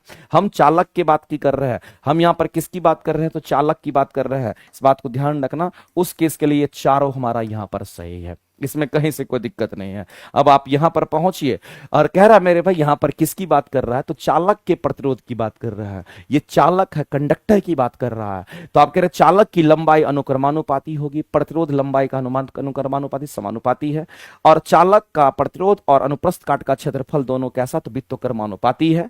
अगला कह रहा है चालक के पदार्थ की प्रकृति पर निर्भर करता है। मेरे भाई रेजिस्टेंस हमारा क्या, तो वित्तकर्म समानुपाती, यहां पर पदार्थ की प्रकृति, इसको हम लोग क्या कहते हैं, प्रतिरोधकता कहते हैं, रो हमारा दिखाता है। तो समानुपाती का रिलेशन, ये भी हमारा सही है। तो कुल मिलाकर के तीनों स्टेटमेंट सही, तो उपयुक्त में से एक सही के साथ जाइए, डी ऑप्शन आपका राइट हो जाएगा। ये चालक के केस में हमारा है इस तरीके से, इस बात को आप ध्यान रखें। किस केस की हम बात कर रहे हैं? चालक केस के बाद। सर पहले साइंस का सेट में ज्यादा गलती नहीं, लेकिन अभी 2-3 सेट से 6-7 गलती जाने लगा है, बाकी यहां पर अच्छे से आंसर भी दे देते हैं। कोई बात नहीं, आप अपने ऊपर सेल्फ कॉन्फिडेंस को बनाए रखिए और कोशिश करना है, बेहतर आंसर्स करना है, कोशिश करना है। जब टेस्ट देते हैं तो उसको टेस्ट के तरीके से समझना है और सीरियसली आप मेहनत कीजिए। अपने रास्ते पर आप जो चल रहे हैं ना, डेविएशन नहीं आना है। आप जो काम कर रहे हैं उसमें आप पूरा परिपक्व होकर के पूरा टेस्ट दीजिए, उसका एनालाइज कीजिए मेरे साथ जुड़ करके। जो भी क्लासेस करते हैं उसको अच्छे से कीजिए, जो भी काम करते हैं मन से कीजिए, बाद बाकी समय निकाल करके मस्ती भी कीजिए, कोई दिक्कत नहीं है। लेकिन जब पढ़ रहे हैं तो completely focused on your study, और स्टडी आप कैसे करते हैं वो उसके ऊपर डिपेंड करता है। तो आप कुल मिलाकर के मेरे भाई आप ये समझ लीजिए, आपका प्लान, आप कैसे पढ़ते हैं, आप उसकी क्या वैल्यू देते हैं, इसके ऊपर मैं सब कुछ डिपेंड करता है। चलिए आप मेहनत कीजिए अच्छे से, सफलता तो आपके पास दौड़ते हुए आएगा। आगे चलते हैं। अगला हमारा यहां पर कहता है विद्युत चुंबक के प्रेरण के बारे में अगर हम बात करते हैं, इसको इलेक्ट्रोमैग्नेटिक इंडक्शंस की हम बात करते हैं। तो अगर हम इलेक्ट्रोमैग्नेटिक इंडक्शंस की बात करते हैं, जिसको विद्युत चुंबकीय प्रेरण कहते हैं, मेरे भाई एक बात आप समझ लीजिए, अगर हम विद्युत चुंबकीय प्रेरण की अगर बात कर लें तो आपको ध्यान रखना, इस विद्युत चुंबकीय प्रेरण का जो कंसेप्ट दिया गया वो किसके द्वारा दिया गया है, क्योंकि ये क्वेश्चंस हमेशा आते रहता है। तो ये मेरे भाई माइकल फैराडे के द्वारा दिया गया है। किसके द्वारा? तो साइंटिस्ट है माइकल फैराडे की हम बात करते हैं, और इसीलिए हम लोग कहते हैं कि Faraday law of electromagnetic inductions की हम बात करते हैं। और विद्युत चुंबकीय प्रेरण के प्रिंसिपल पे ही हमारा, इस सिद्धांत पे हमारा कौन काम करता है? तो आपको पता होगा मेरे भाई, इसी प्रिंसिपल पे काम करने वाला जो डिवाइस है, जिससे हम लोग ट्रांसफार्मर की हम बात करते हैं। जो ट्रांसफार्मर आप देखते होंगे, ये ट्रांसफार्मर हमारा वोल्टेज को रेगुलेट करता है, या फिर ट्रांसफार्मर के अलावा अगर आप जनरेटर वगैरह में देखते होंगे, इन सब में हमारा यूज होता है, जिसको विद्युत चुंबकीय प्रेरण कहते हैं। तो मेरे भाई विद्युत चुंबकीय प्रेरण का कंसेप्ट किसने दिया? फैराडे ने दिया। अब फैराडे दो कंसेप्ट लेकर के आए, इस बात को आप सभी लोग जानते हैं। और फैराडे ने बोला नहीं, इसमें दो रूल लगाना है। एक को बोलते हैं फैराडे का हम लोग लेफ्ट हैंड रूल बोलेंगे, और दूसरे को हम लोग बोलते हैं फैराडे का राइट हैंड रूल के नाम से इसको हम लोग जानते हैं। अगर हम यहां पर राइट हैंड रूल की बात करते हैं तो इससे मेरे भाई राइट हैंड रूल में राइट हैंड का इस्तेमाल किया गया, और लेफ्ट हैंड रूल में लेफ्ट हैंड रूल का इस्तेमाल किया। और लेफ्ट हैंड रूल में देखा गया कि जो अंगूठा है ऊपर की तरफ है, जिसको फोर्स, हमारे डायरेक्शन ऑफ फोर्स को दिखाता है, और ये हमारा मैग्नेटिक फील्ड को दिखाता है, और हमारा यहां पर करंट की डायरेक्शन दिखाता है। राइट हैंड में राइट हैंड को यूज किया गया, और राइट हैंड में जो ये अंगूठा, अब फोर्स नहीं, अब मेरे भाई ये किसको डिनोट करता? कहेंगे ये कंडक्टर के अंदर जो गति होता है, मोशन होता है, उसको दिखाता है अंगूठा। और इधर जो हमारा फोर फिंगर ऐसे करके दिखाएंगे, ये वाला, इसको हम कहेंगे ये हमारा फ्लक्स के डायरेक्शंस को बताता है। और इधर अगर देखें तो हमारा ये अब इंड्यूस्ड करंट, जिसको हम लोग यहां पर प्रेरित धारा की हम बात करते हैं। तो मेरे भाई प्रेरित धारा बोले कि प्रेरित ईएमएफ बोले, यहां धारा नहीं बोल रहे, यहां प्रेरित की हम बात कर रहे हैं। और प्रेरित धारा हमारा जब भी आपको क्वेश्चन में प्रेरित धारा बोल दे या प्रेरित ईएमएफ बोल देगा, तब आप राइट हैंड रूल के पास जाएंगे। अगर सिंपल विद्युत धारा की दिशा बोलेगा, तब आप यहां पर लेफ्ट हैंड रूल के पास जाएंगे। तो मेरे भाई कुल मिलाकर के हम लोग ये कह सकते हैं, यहां पर सबसे अच्छा वर्णन की बात करें तो कम से कम इतना बात तो आपको ध्यान होना चाहिए। तो हम लोग यहां पर कहते हैं एक चालक के माध्यम से विद्युत धारा प्रवाहित होने पर चुंबकीय क्षेत्र उत्पन्न होता है। मेरे पास अगर विद्युत धारा प्रवाहित करते हैं और उसमें मैग्नेटिक अगर इफेक्ट आता है, तो ये विद्युत धारा का कौन सा प्रभावित कहेंगे? इसी को हम लोग कहते हैं विद्युत धारा का, ध्यान रखना, इसको कहते हैं विद्युत धारा का चुंबकीय प्रभाव हम लोग कहते हैं। और हम सभी लोग जानते हैं कि इस विद्युत धारा का चुंबकीय प्रभाव का जो कंसेप्ट दिया गया है वो किस साइंटिस्ट के द्वारा मेरे भाई? तो याद रखना, ये ऑरेस्टेड नामक साइंटिस्ट ने दिया था, और बीपीएससी में ये क्वेश्चंस आपका पूछा गया है। उनका कहना था कि जैसे मान लेते हैं कि यहां पर हमारा क्या है, तो कहेंगे इस तरीके से हमारा एक मैग्नेट है, समझना गौर से। उनका कहना था कि ये मान लेते हैं हमारा कुछ क्या है, तो कहेंगे इस तरीके से हमारा ये मैग्नेट है, जिसमें नॉर्थ पोल साउथ पोल हमारा इस तरीके से टिका दिया गया है किसी चीज से। और अगर इससे इसके ऊपर से अगर करंट पास करती है, अगर ऊपर से करंट पास करती है, अगर करंट पास करती है मेरे भाई, तो इसमें नॉर्थ पोल साउथ पोल है, जिसका मतलब ये मैग्नेट है। तो जैसे ही इससे करंट पास करती है तो इसमें क्या होगा? तो डिफ्लेक्शन आ जाता है। ऐसे इसमें डिफ्लेक्शन आ जाएगा, क्योंकि करंट अगर पास करेगा तो हम लोग जानते हैं जब भी करंट पास करेगा तो उसके चारों तरफ चुंबकीय क्षेत्र बनेगा, और चुंबकीय क्षेत्र में हम लोग जानते हैं कि चुंबकीय बल पैदा होगा। और मेरे भाई हम सभी लोग जानते हैं कि समान फोर्स में रिपल्सन और अपोजिट फोर्स में अट्रैक्शन होता है। तो जैसे ही करंट हमारा पास करेगा तो इसको डिफ्लेक्ट कर देगा। ये जो हमारा निडिल है, है, इस तरीके से कहीं ना कहीं हमारा क्या होगा कि यहाँ पर हमारा मुड़ जाएगा और कहेंगे कुछ ऐसी आकृति वो हमारा फिर ले लेगा, ऐसे करके ये हमारा इस तरीके से मुड़ जाएगा हमारा। तो मेरे भाई ये कंसेप्ट किसने बताया था? तो ये ऑरस्टेड ने बताया था। यहां पर मेरे भाई आपसे विद्युत चुंबकीय प्रेरण फैराडे की बात कर रहा है, यहां फैराडे की बात कर रहा है और यहां पर ऑरस्टेड की कहानी चल रही है। क्या स्टेटमेंट फैराडे के लिए यूजफुल है? नहीं है। अगला कहता है कि एक बदलते चुंबकीय क्षेत्र का उपयोग करके एक चालक में प्रेरित धारा उत्पन्न करते हैं। बिल्कुल सही बात है मेरे भाई, जब चुंबकीय क्षेत्र हमारा बदलेगा तो जाहिर सी बात है उसमें इंड्यूस्ड करंट हमारा डेवलप करता है, और यह कंसेप्ट फैराडे ने दिया था। यह आपका सही है। अगर चुंबकीय क्षेत्र में अगर परिवर्तन आता है, चुंबकीय क्षेत्र में अगर परिवर्तन आता है तो उस चालक में प्रेरित धारा उत्पन्न करने की प्रक्रिया होती है। इस बात को ध्यान, ये स्टेटमेंट सही है। अगला कहता है कि यह विद्युत परिपथ में धारा के प्रवाह का विरोध करने का गुण होता है, जो कि बिल्कुल गलत है मेरे भाई। तो विद्युत चुंबकीय प्रेरण का रिलेशन इससे भी नहीं है और इससे भी नहीं है, तो एक ही स्टेटमेंट हमारा राइट था, बी करेंगे करेक्ट। आगे चलते हैं। अगला हमारा दे रखा है कि जब लेड नाइट्रेट को गर्म किया जाता है तो भंगुर भूरे रंग का धुआं निकलता है, और कारण भी दे रखा है कि लेड नाइट्रेट का उष्मीय वियोजन यानी उष्मीय अपघटन अभिक्रिया हमारा हो रहा है। बताइए इसमें हम लोग क्या करेंगे? तो इसमें हम लोग रिएक्शंस को देखेंगे और रिएक्शंस बेसिस पर इसको हम लोग सॉल्व करने का कोशिश करेंगे। तो हम लोग सीधा कहेंगे सर लेड नाइट्रेट की बात कर रहा है, और लेड नाइट्रेट बोले तो PbNO3 का होल्टो, इसको लेड नाइट्रेट कहते हैं। और इसी को गर्म करने की बात आई, इसी को हीट करने की बात आई, थर्मल डिकम्पोजिशन करने की बात आई। इसका मतलब इसको आप गर्म कर रहे हैं, इसको हीट कर रहे हैं, इसको आप उष्मा दे रहे हैं। जब इसको आप उष्मा देंगे तो लेड ऑक्साइड्स जो हमारा ये अलग हो जाएगा, और नाइट्रोजन डाइऑक्साइड जो गैस है ये हमारा अलग हो जाएगा इस तरीके से। और इसके अलावा यहां से कुछ ऑक्सीजन गैस भी हमारा क्या होता कहेंगे बाहर होता है। तो मेरे भाई आपको ध्यान रखना, इसको बैलेंस करना है। तो कैसे बैलेंस करेंगे? तो 2 से आप इसको मल्टीप्लाई कीजिए, तो 2 से आपको यहां भी मल्टीप्लाई करना पड़ेगा इस तरीके से, और यहां पर आप 4 से मल्टीप्लाई कर दीजिए। कंप्लीट रूप से बैलेंस इक्वेशन आपका हो जाएगा। ये कंप्लीट रूप से बैलेंस इक्वेशन आपका हो जाएगा। तो मेरे भाई लेड नाइट्रेट से हम ऑक्सीजन गैस भी तैयार कर लिए, लेड नाइट्रेट से हमने क्या किया तो नाइट्रोजन डाइऑक्साइड गैस भी तैयार कर लिया, और लेड नाइट्रोजन से हमारा लेड ऑक्साइड्स भी बन गया। अब यहां पर समझना है मेरे भाई कि लेड ऑक्साइड्स जो हमारा यहां बना है, जिसको आप उभयधर्मी भी आप कहते हैं, याद कीजिएगा लेड ऑक्साइड्स हमारा कैसा होता है? एम्फोटेरिक भी होता है। इसको हम लोग क्या कहते हैं? इसको हम लोग यहां पर एम्फोटेरिक भी कहते हैं, इस बात को ध्यान रखना। और एम्फोटेरिक का मतलब उभयधर्मी होता है। और अगर कोई एम्फोटेरिक है तो उसमें अम्लीय और क्षारीय दोनों गुण होता है।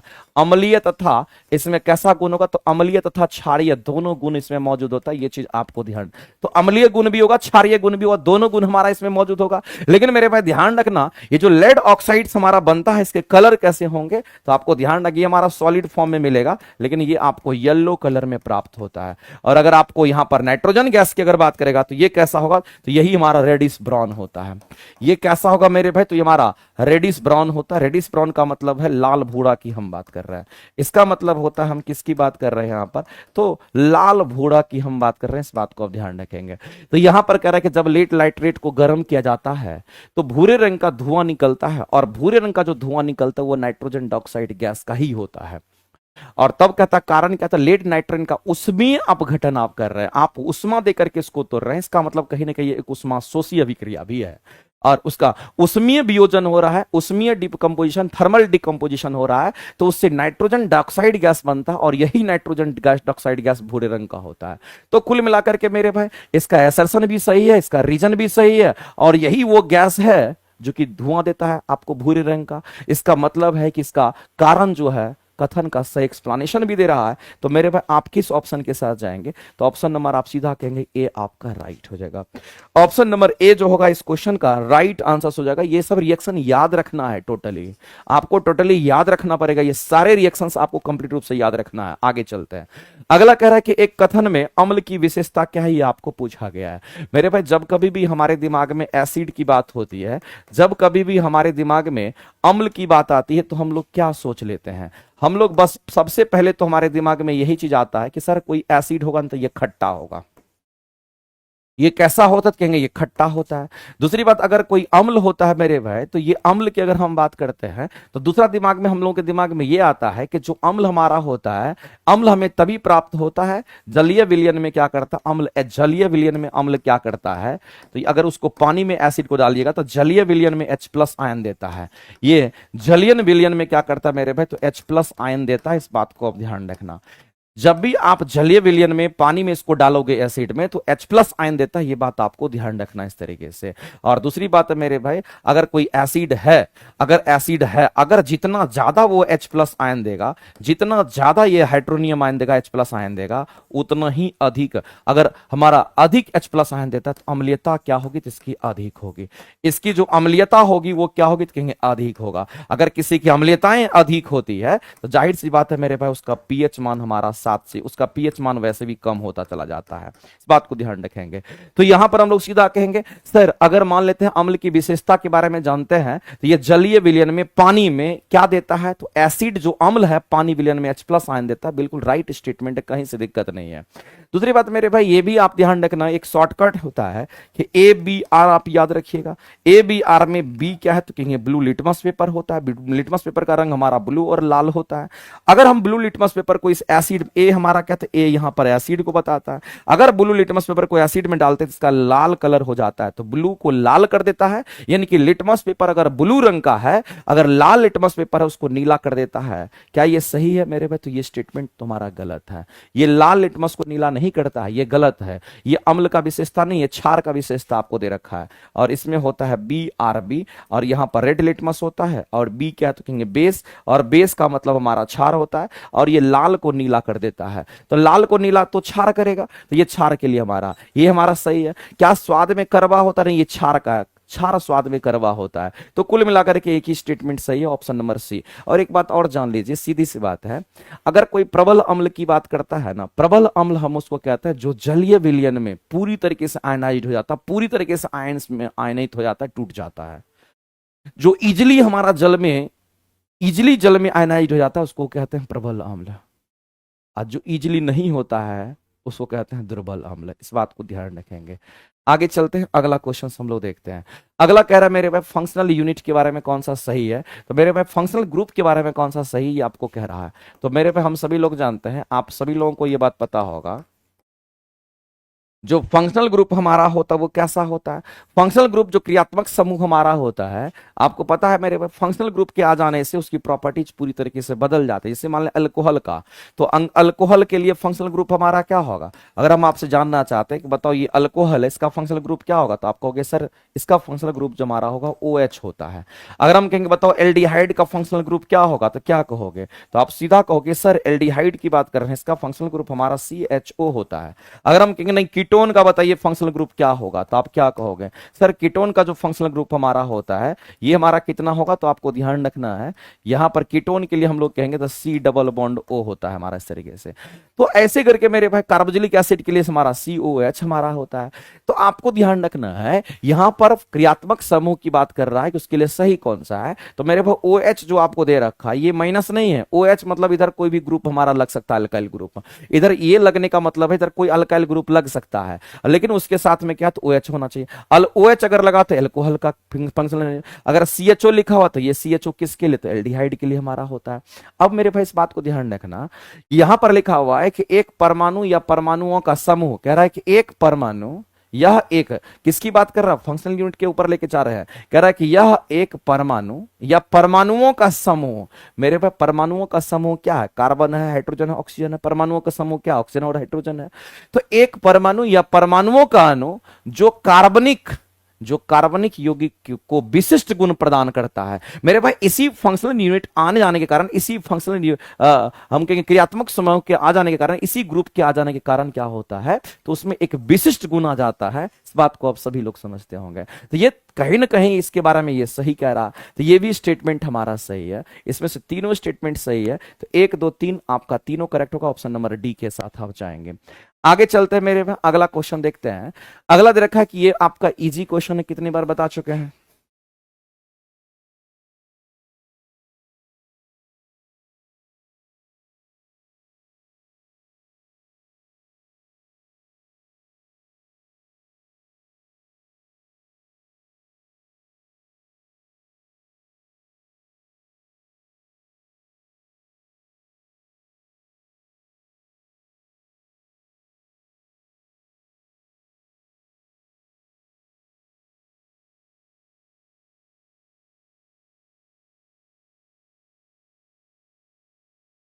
अगला क्वेश्चन हमारा है ओजोन परत की हम बात करते हैं। तो मेरे भाई एक बात आपको ध्यान रखना है, हम यहाँ पर ओजोन परत O3 लेयर की बात करते हैं। और आप सभी को पता होगा ये जो हमारा ओजोन की परत होती है ये क्या करती है, तो सूर्य से आने वाली जो हार्मफुल विकिरण होती है उससे हम लोगों को बचाती है, पृथ्वी पर जितने भी जीव जंतु उसको बचाती है।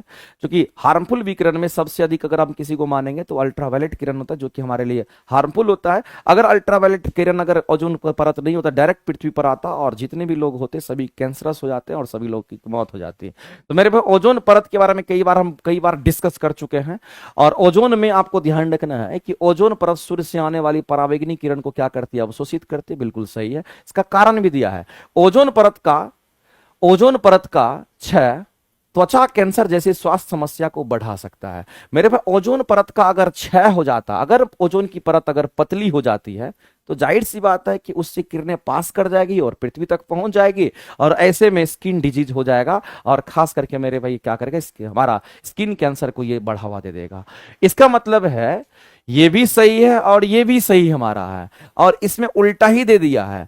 मेरे भाई इस बात को ध्यान रखना कि ये अगर ऊपर होता और ये नीचे होता, ये अगर कथन में होता, अगर ये कारण में होता, तो ऐसी परिस्थिति में हम कहते हैं कि कारण जो है कथन का सही एक्सप्लेनेशन दे रहा है। लेकिन यहां पर क्या है कि ये सही है, ये भी हमारा सही है, इसमें कहीं ना। लेकिन याद रखना यहां पर कारण जो है हमारा कथन का सही एक्सप्लेनेशन नहीं दे रहा है।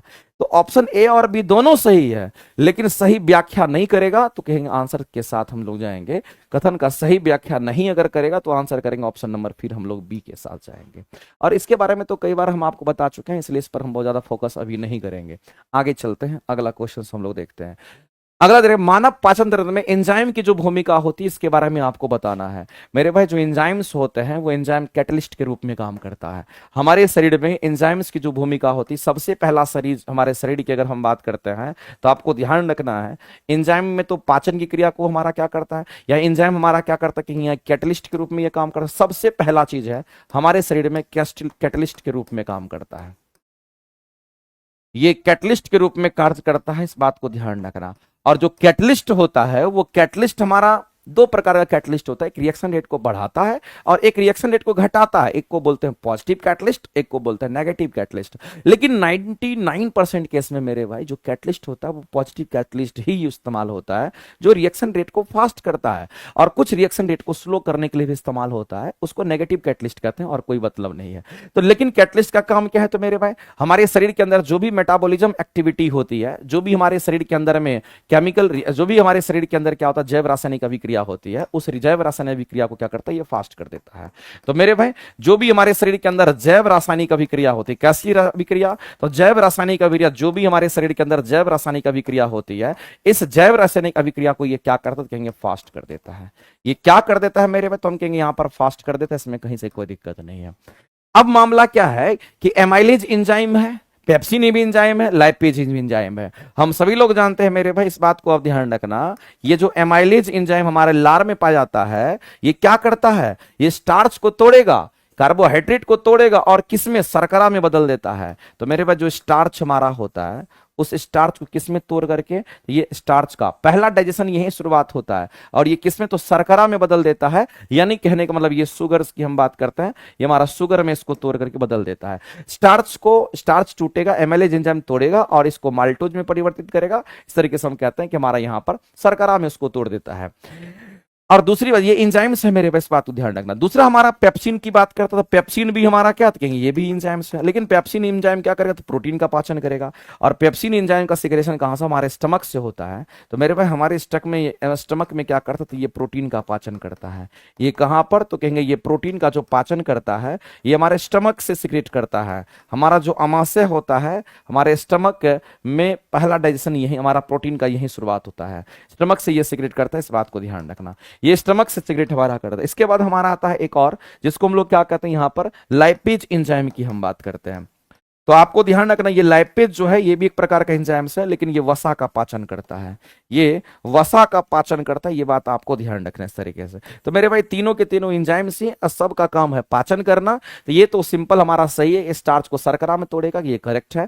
पेप्सिन प्रोटीन को पचाता है, ये भी हमारा स्टेटमेंट सही है। लाइपेज वसा का पचाता है, ये भी सही है। कुल मिलाकर के ये तीनों स्टेटमेंट सही है। और आपसे पूछा गया कौन सा कथन हमारा सही है एंजाइम्स के बारे में, तो उपयुक्त में से एक से अधिक के साथ जाइए और इस क्वेश्चन क्वेश्चन का आंसर आप डी करिए करेक्ट। ऑप्शन नंबर डी आपका राइट हो जाएगा, नहीं हो जाएगा बताइए तो। हाँ, बर्जीलियस ने उसका खोज किया था कैटलिस्ट। आगे चलते हैं, अगला करेंगे कौन सा कथन एक तंत्रिका आवेग जिसको नर्व इंपल्स के संचरण का सही मार्ग को बताता है। मेरे भाई नर्व इंपल्स की बात करते हैं तो बच्चा भी बताएगा, आप लोग बता दीजिए मेरे भाई क्या करेंगे। जैसे हम लोग पढ़ते हैं ना न्यूरॉन के बारे में, तो मेरे भाई हम लोग क्या जानते हैं, न्यूरॉन का एक्चुअली में स्ट्रक्चर जो होता है वो कुछ इस तरीके से होता है। ये जो हमारा होता है इसको जो दुमिकाएं कहते हैं, जिसको हम लोग डेंड्राइट्स कहते हैं इंग्लिश में। इंग्लिश में इसको क्या कहते हैं, इसको हम लोग डेंड्राइट्स कहते हैं, और हिंदी में इसको दुमिकाएं कहते हैं। ये डेंड्राइट्स है। तो मेरे भाई यहां पर क्या तो कहेंगे, ये हमारा सेल बॉडी होता है। ये क्या तो कहेंगे, इसको हम लोग सेल बॉडी कहेंगे। ये सेल बॉडी हमारा है, और इसी से जुड़ा हुआ इस तरीके से हमारा होता है जिसको एक्सॉन कहते हैं। और एक्सॉन का शुरुआत होगा तो एक्सॉन का एंड भी होगा, और इसी में माइलिन शीथ भी हमारा होता है। कुछ इस तरीके से हमारा होता है, कुछ इस तरीके से हमारा होता है, ये हमारा होता है, ऐसा हमारा होता है।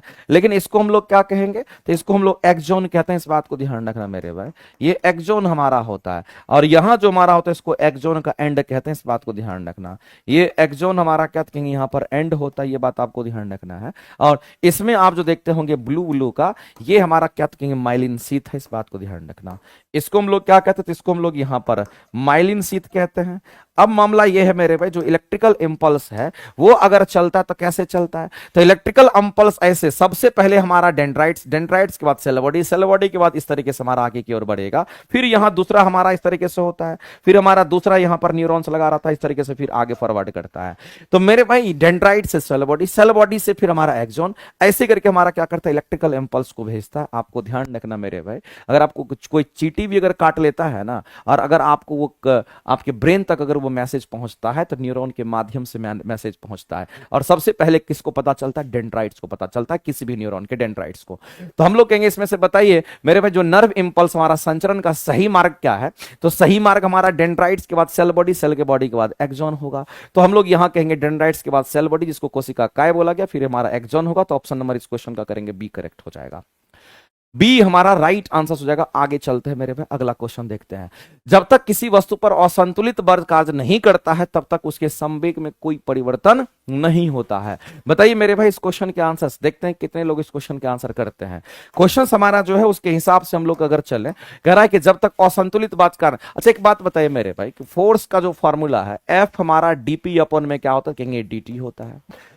एफ हमारा क्या तो बल है, और ये संवेग में परिवर्तन डीपी, क्योंकि हम लोग पी से संवेग को दिखाते हैं, संवेग में परिवर्तन डीपी। संवेग में परिवर्तन की दर को क्या कहते हैं, बल कहते हैं। संवेग में परिवर्तन की दर जो बल होती है, ये न्यूटन के सेकंड लॉ से हमें प्राप्त होता है। ये कहां से प्राप्त होता है, तो ये बात आपको ध्यान रखना, जो न्यूटन हमारे साइंटिस्ट थे, न्यूटन के सेकंड लॉ से हमें प्राप्त होता है। और हम सीधा कहते हैं सर संवेग में परिवर्तन की दर बल होती है, और यही जाकर के लास्ट में हमारा क्या बन जाता है, तो एफ बराबर एम ए बन जाता है। यही हमारा फाइनली क्या बन जाता है, तो हम लोग सीधा कहते हैं कि सर यही हमारा फाइनली क्या बन जाता है, तो कहेंगे एफ बराबर एम ए बन जाता है। इसमें कोई दिक्कत नहीं है, इसी से ये आता है। मेरे भाई आपको ध्यान रखना, बल का ये इक्वेशन है कहां से प्राप्त होगा, तो यहां से। और न्यूटन का सेकंड इक्वेशन लॉ क्या कहता है, तो हमारा संवेग में परिवर्तन की जो दर होगी, संवेग में परिवर्तन ये है और दर नीचे है, संवेग में परिवर्तन की जो दर होगी वो बल के समानुपाती होगा, ये कहता है। और उसी से जाकर के अब बराबर एम ए मिलता है। तो सबसे पहले तो ये पता चल गया। अब आते हैं क्वेश्चन पर, उसको समझते हैं। कह रहा है क्वेश्चन में कि जब तक कह रहा है कि जब तक किसी वस्तु पर असंतुलित बल कार्य नहीं करता है तब तक उसके संवेग में कोई परिवर्तन नहीं होता है। मेरे पास असंतुलित का मतलब क्या है, जिसका मान बदलता रहेगा। तो बदलने का मतलब क्या होगा, अगर मान लेते हैं मेरे भाई, इस बात को समझना कि अगर मान लेते हैं यहां पर, अगर मान लेते हैं कि हमारा फोर्स अगर हमारा बदलेगा तो हमारा संवेग भी तो बदलेगा। अगर फोर्स हमारा घटेगा तो संवेग भी तो घटेगा। अगर हमारा फोर्स का मान कांस्टेंट तो ये भी कांस्टेंट, फोर्स बदलेगा तो ये भी बदलेगा। इसका मतलब है कि जब तक किसी वस्तु पर असंतुलित बल कार्य नहीं करता है तब तक उसके संवेग में कोई परिवर्तन नहीं होता है। अगर असंतुलित बल कार्य करेगा तो संवेग में परिवर्तन होगा। इसका मतलब अगर ये मेरे भाई वेरिएबल है तो ये भी वेरिएबल, ये वेरिएबल तो ये भी वेरिएबल हमारा हो जाएगा। इस तरीके से हम लोग यहां पर कहेंगे, तो ये हमारा सही है। और कारण दिया है, कारण ये दिया है मेरे भाई कि बल जो है, ये जो बल हमारा है वो संवेग में परिवर्तन की दर मतलब ये होता है डीपी अपन में डीटी के अनुक्रमानुपाती समानुपाती है। इसका मतलब ये हुआ कि जो बल है ये समानुपाती डीपी अपन में हमारा डीपी है, और इस रिलेशन को फॉलो कर रहा है, तभी हम ऐसा कह पा रहे हैं। इसका मतलब दोनों सही है, और हम ये कह रहे हैं कि कथन और कारण दोनों सही होगा, और जो रीजन है एसर्शन का सही एक्सप्लेनेशन भी दे रहा है इस तरीके से। आगे चलते हैं, अगला हमारा देखा निम्नलिखित में से कौन सा माध्यम में ध्वनि की चाल सबसे अधिक होती है। मेरे भाई ठोस में तो सबसे अधिक होती है, और ये कौन नहीं जानता, एक एक बच्चा जानता है। और ध्वनि जो चलती है तो डिस्टर्बेंस के कारण ध्वनि चलती है, जितना ज्यादा डिस्टर्ब होगा उतनी ही ध्वनि की गति फास्ट होती है। तो ठोस में मॉलिक्यूल्स पास पास होंगे तो डिस्टर्ब ज्यादा होते हैं, उसकी डेंसिटी ज्यादा होती है, इसलिए डिस्टर्बेंस ज्यादा होता है तो गति ज्यादा होता है। तो मेरे भाई इसलिए हम लोग ऐसा कहेंगे। द्रव में कह रहा है कि गैस से कम होता है, मेरे भाई द्रव में गैस से तो ज्यादा होगा, निर्वात में तो हो भी नहीं करता, आंसर एक ही होना। आगे चलते हैं, अब यहां पर एवोगाड्रो नंबर की बात कर रहा है। एवोगाड्रो संख्या कितनी होती है, तो एवोगाड्रो नंबर को Na से दिखाते हैं और इसकी वैल्यू होती है 6.023 इंटू 10⁻23 होता है, इतना इसका वैल्यू होता है। ये तो डेटा याद रखना है आपको यहां पर हमारा। आगे चलते हैं, अगला क्वेश्चन है, कह रहा है कि धोवन सोडा एक क्रिस्टलीय ठोस है और इसमें क्रिस्टलीकरण जल का होता है। जाहिर सी बात है मेरे भाई, वॉशिंग सोडा की अगर हम बात करते हैं, हम किसकी बात कर रहे हैं, तो हम यहां पर वॉशिंग सोडा की बात कर रहे हैं। और वॉशिंग सोडा को ही हिंदी में धोवन सोडा कहते हैं। वॉशिंग सोडा को हिंदी में क्या कहते हैं, इसको धोवन सोडा कहते हैं। अब ये जो धोवन सोडा होता है इसका हमारा केमिकल फॉर्मूला क्या होता है, कहेंगे Na2CO3 होता है। और पानी के कितने मॉलिक्यूल्स होते हैं इसमें, तो 10 गो मॉलिक्यूल्स होता है। और इसी धोवन सोडा का इस्तेमाल मेरे भाई ये क्रिस्टलाइन फॉर्म में हमारा होता है, लेकिन इसका इस्तेमाल कहां भी करते हैं, तो आपको ध्यान रखना इसका इस्तेमाल धोवन सोडा का जो इस्तेमाल होता है पानी की अस्थाई कठोरता को दूर करने के लिए। ये बहुत ज्यादा फेमस क्वेश्चन है। पानी की जो अस्थाई कठोरता होती है उसको दूर करने के लिए, पानी की अस्थाई कठोरता को दूर करने के लिए हम यही चीज मिलाते हैं। अस्थाई कठोरता को दूर करने के लिए हम इसका इस्तेमाल करते हैं, इस बात को ध्यान रखना। पानी की अस्थाई कठोरता को दूर करने के लिए इस्तेमाल करते हैं, और इस तरीके से वॉशिंग सोडा हमारा होता है। वॉशिंग सोडा मेरे पे डिटर्जेंट वगैरह में भी डाला जाता है, ये बात आपको ध्यान रखना है। इसका इस्तेमाल हम लोग डिटर्जेंट वगैरह में भी करते हैं, ये बात आपको ध्यान रखना है। इसका इस्तेमाल और कहां पे होता है, तो मेरे पे डिटर्जेंट वगैरह जो हमारा होता है उसमें भी इसका इस्तेमाल किया जाता है। जो डिटर्जेंट वगैरह होता है उसमें भी इसका इस्तेमाल करते हैं, इस बात को ध्यान रखना। तो यहां पर हमारा क्या दे रखा है, फिर से कथन कारण का क्वेश्चन। यहाँ कारण आपको दे रखा है, यहाँ कथन दे रखा है। कह रहा है कि धोवन सोडा का हमारा ये केमिकल फॉर्मूला होता है, बिल्कुल ये क्रिस्टलीय ठोस है। इसमें क्रिस्टल अगर क्रिस्टलाइजेशन किसका, तो क्रिस्टलाइजेशन जल का होता है इस तरीके से, क्योंकि जल हमारा टूट करके अलग हो जाता है। तो मेरे भाई यहाँ पर दोनों हमें हमारे स्टेटमेंट क्या है, तो करेक्ट है, दोनों स्टेटमेंट हमारे करेक्ट है। और जब हम क्रिस्टलाइजेशन करते हैं तो जल का करते हैं, इस बात को ध्यान रखना। और चूंकि इसीलिए हम कहेंगे यहाँ पर दोनों स्टेटमेंट सही है, और असर्शन और रीजन दोनों के दोनों हमारे क्या हो जाना चाहिए, यहाँ पर करेक्ट हो जाना चाहिए। दोनों के दोनों हमारे यहाँ पर सही होना चाहिए। ऑप्शन नंबर मेरे भाई क्या करेंगे, तो इस क्वेश्चन का ऑप्शन नंबर हम लोग ए करेक्ट करेंगे, ऑप्शन ए के साथ ही जाएंगे। आगे चलते हैं, अगला क्वेश्चन हम लोग देखते हैं। नेक्स्ट कहता है कि धातु और अधातु के बारे में सही कौन सा स्टेटमेंट है, ये आपको बताना है। मेरे भाई हम सभी लोग जानते हैं जो धातु होता है, धातु के ऑक्साइड, अगर कोई भी धातु अगर ऑक्सीजन के साथ प्रतिक्रिया करेगा तो धातु का ऑक्साइड्स बनेगा। और हम सभी लोग जानते हैं धातु का ऑक्साइड्स बनने के लिए धातु को किसके साथ रिएक्शन करना पड़ेगा, ऑक्सीजन के साथ। अगर धातु ऑक्सीजन के साथ प्रतिक्रिया करेगा तो धातु का ऑक्साइड्स बनेगा। और जो धातु के ऑक्साइड्स होंगे उसकी प्रकृति कैसी होगी, तो उसकी प्रकृति क्षारीय प्रकृति की होती। इस बात को आप हमेशा ध्यान रखना। मेरे भाई अगर धातु की जगह पर अगर अधातु हो जाएगा, अगर अधातु ऑक्सीजन के साथ प्रतिक्रिया करेगा तो अधातु का ऑक्साइड्स बनेगा। लेकिन अधातु के ऑक्साइड्स कैसे होंगे, तो ये फिर आपका अम्लीय प्रकृति का रह जाएगा। इस बात को आप ध्यान रखेंगे। तो मामला ये है मेरे भाई, यहां पर मामला ये है कि अधातु के जो ऑक्साइड्स होंगे वो कैसे होंगे, तो वो अम्लीय होंगे। याद रखने के लिए बेहतर चीज है। तो आप यहां से कह सकते हैं सर जो धातु होता है ना, धातु जो है वो क्षारीय ऑक्साइड्स बनाती है। मेरे भाई कहने का मतलब ये सिंपल सीधा सा बात है कि धातु का ऑक्साइड क्षारीय प्रकृति का होता है, ये वही कहना चाह रहा है घुल मिला करके। मेटल्स फॉर्म बेसिक ऑक्साइड्स, जाहिर सी बात है हमारा क्षारीय प्रकृति का बनाता है। और दूसरा अधातु के ऑक्साइड्स अम्लीय ऑक्साइड्स बनाता है। ये दोनों के दोनों स्टेटमेंट सही है। अगला कहता है कि धातु जो है वो सामान्यतः तनु अम्ल से हाइड्रोजन को विस्थापित करता है। मेरे भाई हम सभी लोग जानते हैं धातु की बात कर रहे हैं, जनरली धातु जो हमारा होता है वो जनरली मेरे भाई हाइड्रोजन से ज्यादा रिएक्टिव होता है कि नहीं होता है। धातु की अगर हम बात करते हैं जनरली धातु जो हमारा होता है, कुछ धातु को छोड़ करके, सामान्यतः बोला जनरली बोला है, कुछ धातु को छोड़ करके मेरे भाई इस हाइड्रोजन से वो क्या होता है, ज्यादा रिएक्टिव होता है। हाइड्रोजन से ज्यादा रिएक्टिव होगा तो उसको विस्थापित कर देगा रिएक्शन में। इस बात को ध्यान रखना, ये बिल्कुल सही स्टेटमेंट है। हाँ, हाइड्रोजन को विस्थापित नहीं करने वाला, तो हाइड्रोजन से कम रिएक्टिव कौन होता है, तो हाइड्रोजन से कम रिएक्टिव हमारा कॉपर होगा। हाइड्रोजन से कम रिएक्टिव हमारा क्या होता है, सोना चांदी वगैरह हमारा होता है।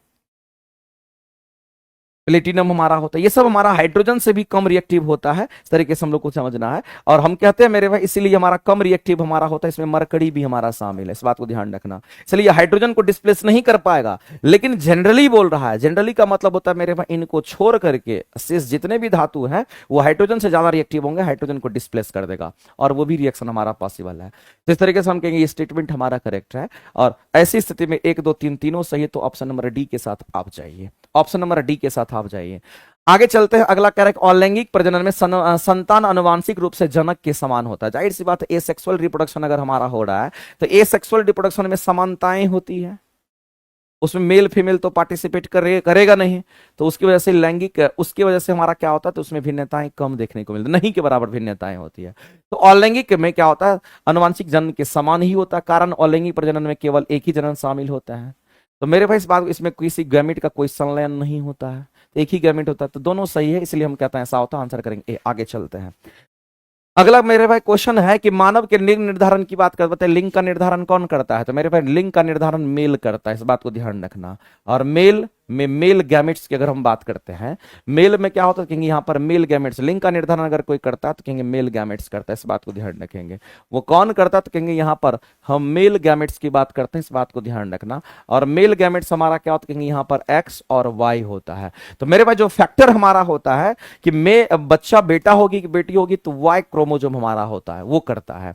तो आपको ध्यान रखना, एक्स क्रोमोजोम नहीं करेगा, वाई क्रोमोजोम हमारा करता है, मेल गैमेट्स में वाई क्रोमोजोम हमारा करता है। तो हम लोग कहेंगे यहां पर लिंग का निर्धारण अगर कोई करेगा तो हमारा यहां पर सीधा कहेंगे Y chromosome is responsible for determine the sex. आगे चलते हैं, निम्नलिखित में से कौन सा हमारा शॉर्ट सर्किट के बारे में सही है, तो मेरे भाई एक बात बताइए, शॉर्ट सर्किट का केस अगर आपके सामने में आता है तो आप क्या समझते हैं, जब कभी भी आपके सामने में शॉर्ट सर्किट का केस आता है तो हम कहते हैं जब शॉर्ट सर्किट हमारा तभी होगा, शॉर्ट सर्किट हमारा तभी होता है मेरे भाई, और शॉर्ट सर्किट के दौरान क्या होता है, करंट बहुत अधिक बढ़ जाता है।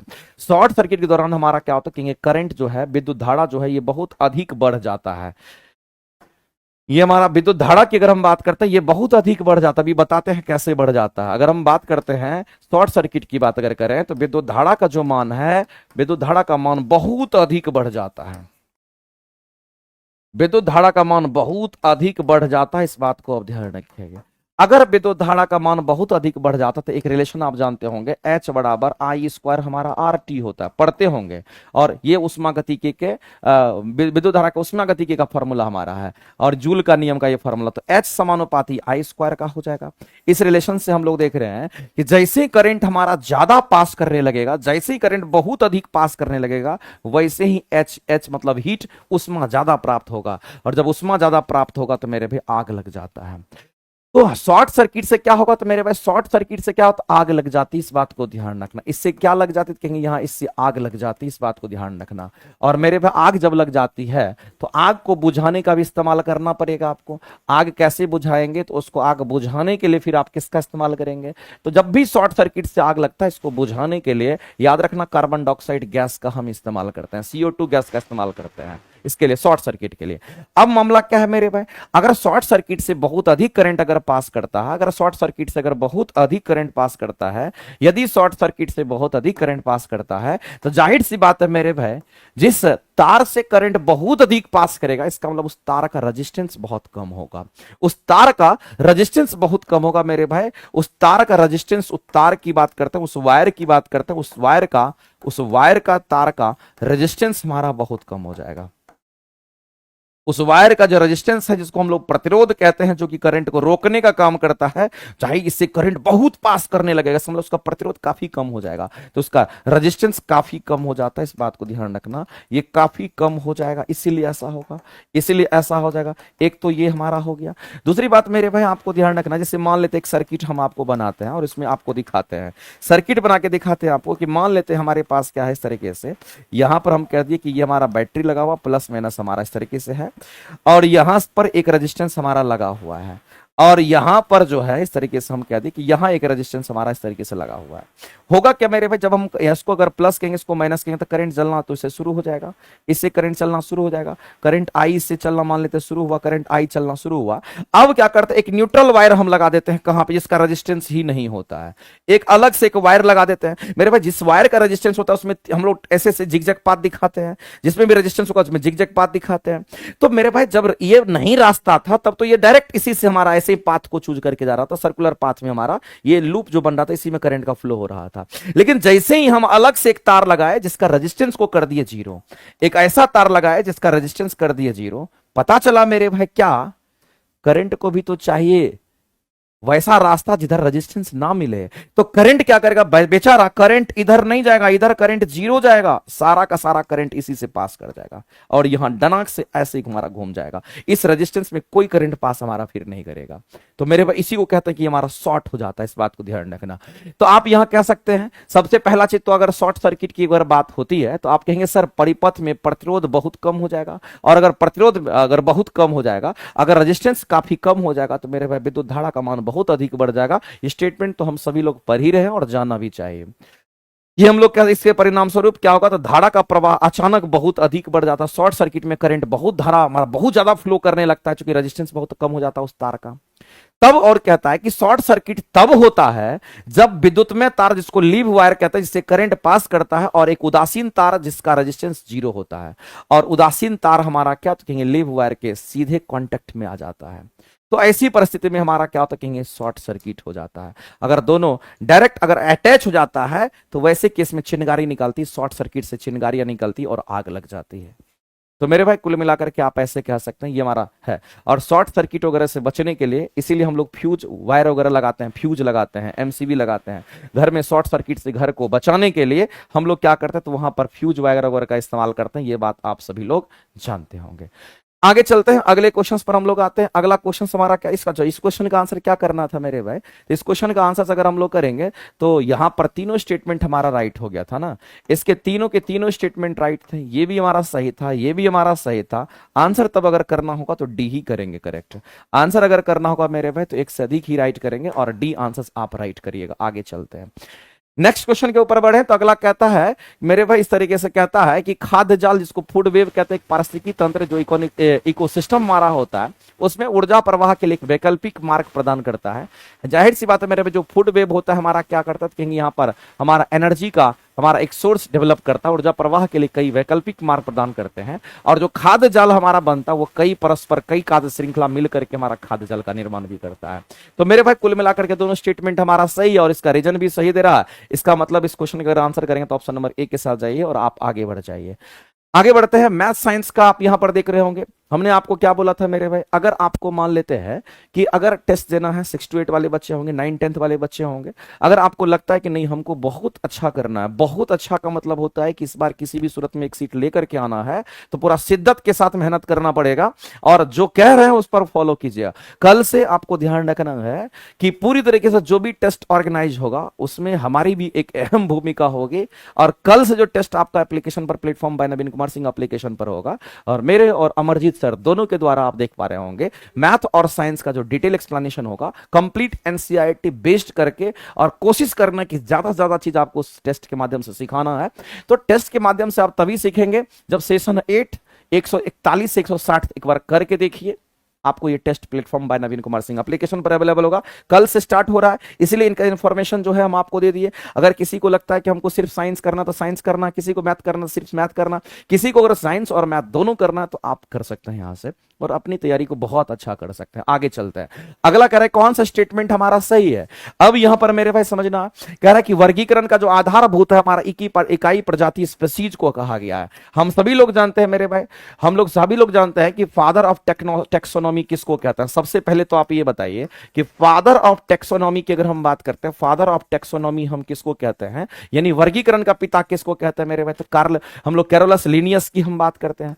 किसकी बात करते हैं, तो यहां पर कैरोलस लिनियस की हम बात करते हैं, ये कैरोलस लिनियस की हम बात करते हैं, इस बात को ध्यान रखना।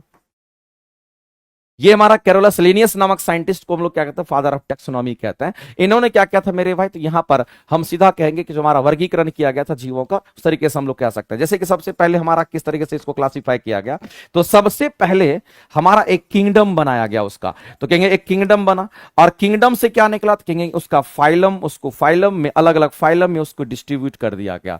फिर उसका क्या होगा मेरे भाई, तो एक किंगडम बना, और किंगडम के बाद उसका एक फाइलम बना, और फाइलम के बाद इस तरीके से हम कह सकते हैं कि फिर ये हमारा क्या बना, कहेंगे उसका क्लास बना। इस तरीके से उसका क्या बना, कहेंगे क्लास बना, और फिर क्लास के बाद कहेंगे उसका ऑर्डरिंग किया गया, ऑर्डर दिया गया, और फिर ऑर्डर देने के बाद उसको क्या कर दिया गया मेरे भाई, तो उसकी फैमिली डिसाइड की गई, वो किस फैमिली में रहेगा। और फैमिली के बाद आपको ध्यान रखना है, उसको कहते हैं कि जीनस, जिसको वंश कहते हैं, किस वंश में इसको रखा गया, और इसके बाद उसकी जाति डिसाइड होती है, जिसको हम लोग स्पीसीज कहते हैं। इस बात को ध्यान रखना। अब मेरे भाई मामला याद आपको ध्यान रखना है, जो स्पीसीज होता है उसके लिए हम लोग एस, स्मॉल एस का यूज करते हैं, और जो जीनस होता है इसको हम लोग कैपिटल जी से स्टार्ट करते हैं। अब समझना मेरे भाई, यहां से शुरुआत हुआ, यहां पर पहुंच गया, जाति पर पहुंच गया, जिसको हम लोग यहां पे स्पीसीज हम कहते हैं मेरे भाई, ये सबसे छोटा यूनिट माना जाता है। इसीलिए हम लोग कहते हैं कि क्लासिफिकेशन, अगर हम लोग कहते हैं टेक्सोनॉमी का जो हमारा स्मॉलेस्ट यूनिट होता है, या टेक्सोनॉमी का जो हमारा बेसिक यूनिट होता है मेरे भाई, हम सीधा कह सकते हैं इस टेक्सोनॉमी का जो बेसिक यूनिट होता है वो हमारा कौन सा होगा, तो इसका बेसिक यूनिट जो होगा वो क्या होगा, तो याद रखना मेरे भाई, स्पीसीज को हम लोग, जाति को हम लोग क्या कहते हैं, स्पीसीज को ही हम कहते हैं। ये किसको तो हम स्पीसीज की बात करते हैं, इसी को हम लोग बेसिक यूनिट कहते हैं टेक्सोनॉमी के। इस बात को ध्यान रखना। इसलिए बोला गया है कि वर्गीकरण का जो आधारभूत इकाई है उसी को प्रजाति यानी कि स्पीसीज कहते हैं। ये बिल्कुल स्टेटमेंट हमारा करेक्ट है। Basic unit of classification is species, बिल्कुल राइट है। दूसरी बात मेरे भाई, द्विपद नामकरण जो किया गया था, द्विपद नामकरण कहने का मतलब होता है बाइनोमियल नोमेनक्लेचर जो दिया गया था जीनस और स्पीसीज की अगर हम बात करते हैं, ये किसके द्वारा, तो हमारा इस बात को ध्यान रखेंगे कैरोलस लिनियस की बात करते हैं। और द्विपद नामकरण में आपको पता है कि जीनस और स्पीसीज में आपको पता है कि पहला नाम जो है वो जीनस का था, कैपिटल जी होगा, और दूसरा नाम जो इसका था स्पीसीज का था, जिसको हम लोग प्रजाति कहते हैं। इसको हम लोग क्या कहते हैं, यहां पर प्रजाति कहते हैं। ये स्मॉल लेटर में है और ये हमारा कैपिटल लेटर में स्टार्ट होता है, तो ये भी आपकी सही स्टेटमेंट।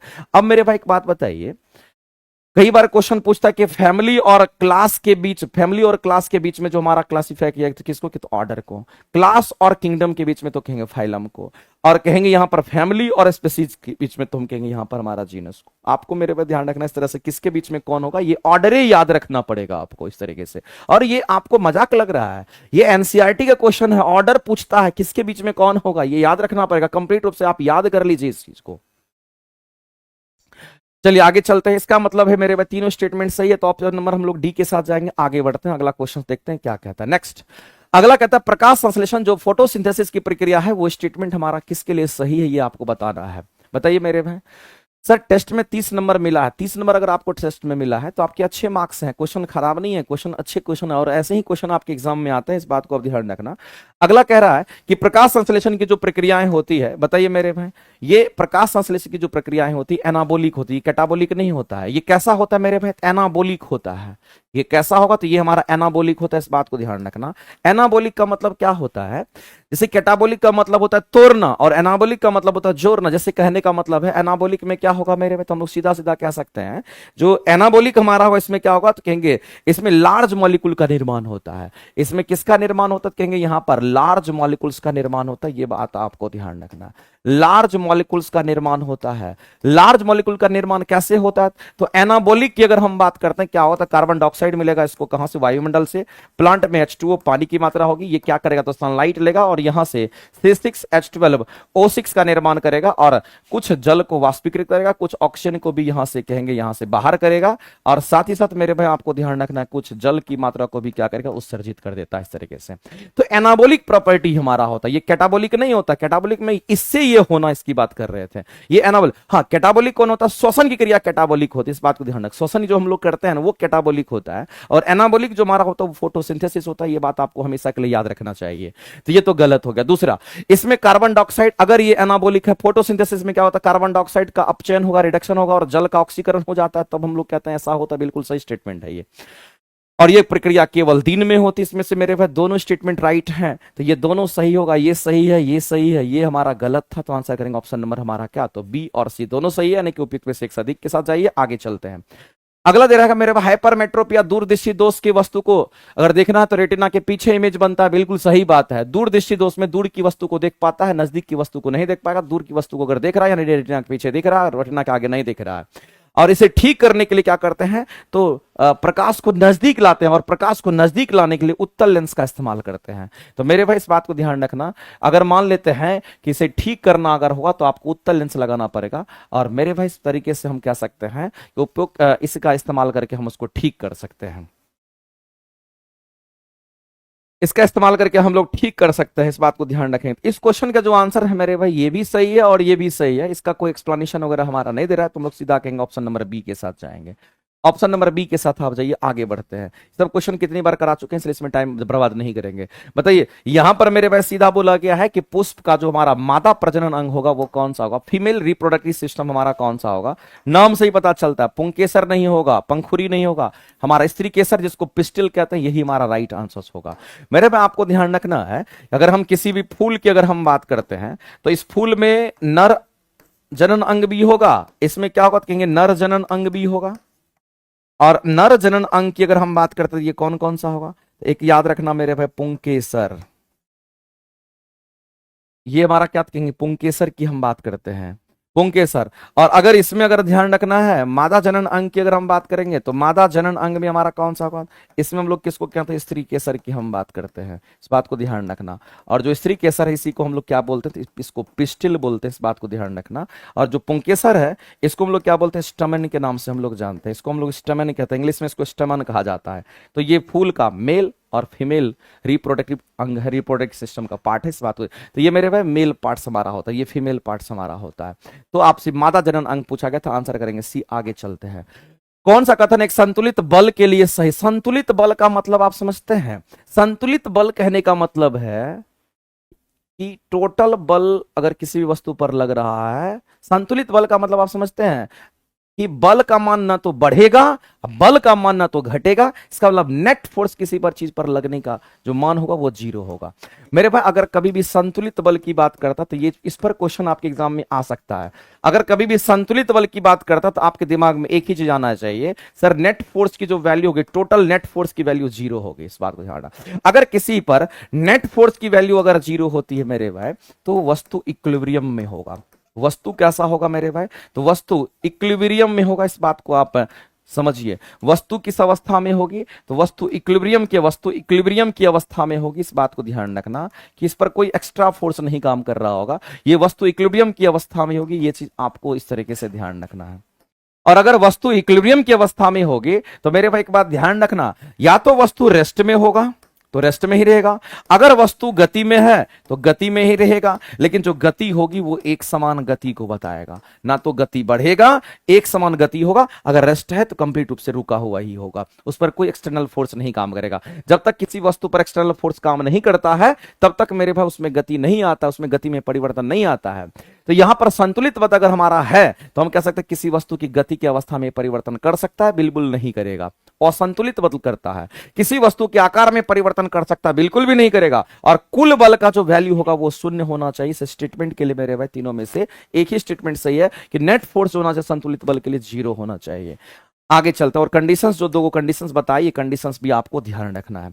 आगे चलते हैं, अगला है दे रखा है, कहता है मेरे भाई कि यहां पर ध्रुव पर भार ध्रुव पर भूमध्य रेखा की तुलना में अधिक होता है, बिल्कुल सही बात है। और गुणित त्वरण जो हम लोग जानते हैं कि ध्रुव पर भूमध्य रेखा की तुलना में अधिक होती है, दोनों सही है और एसेशन रीजन दोनों करेक्ट, ऑप्शन नंबर ए के साथ जाएंगे, कई बार बता चुके हैं। आगे चलते हैं अगला क्वेश्चन पे।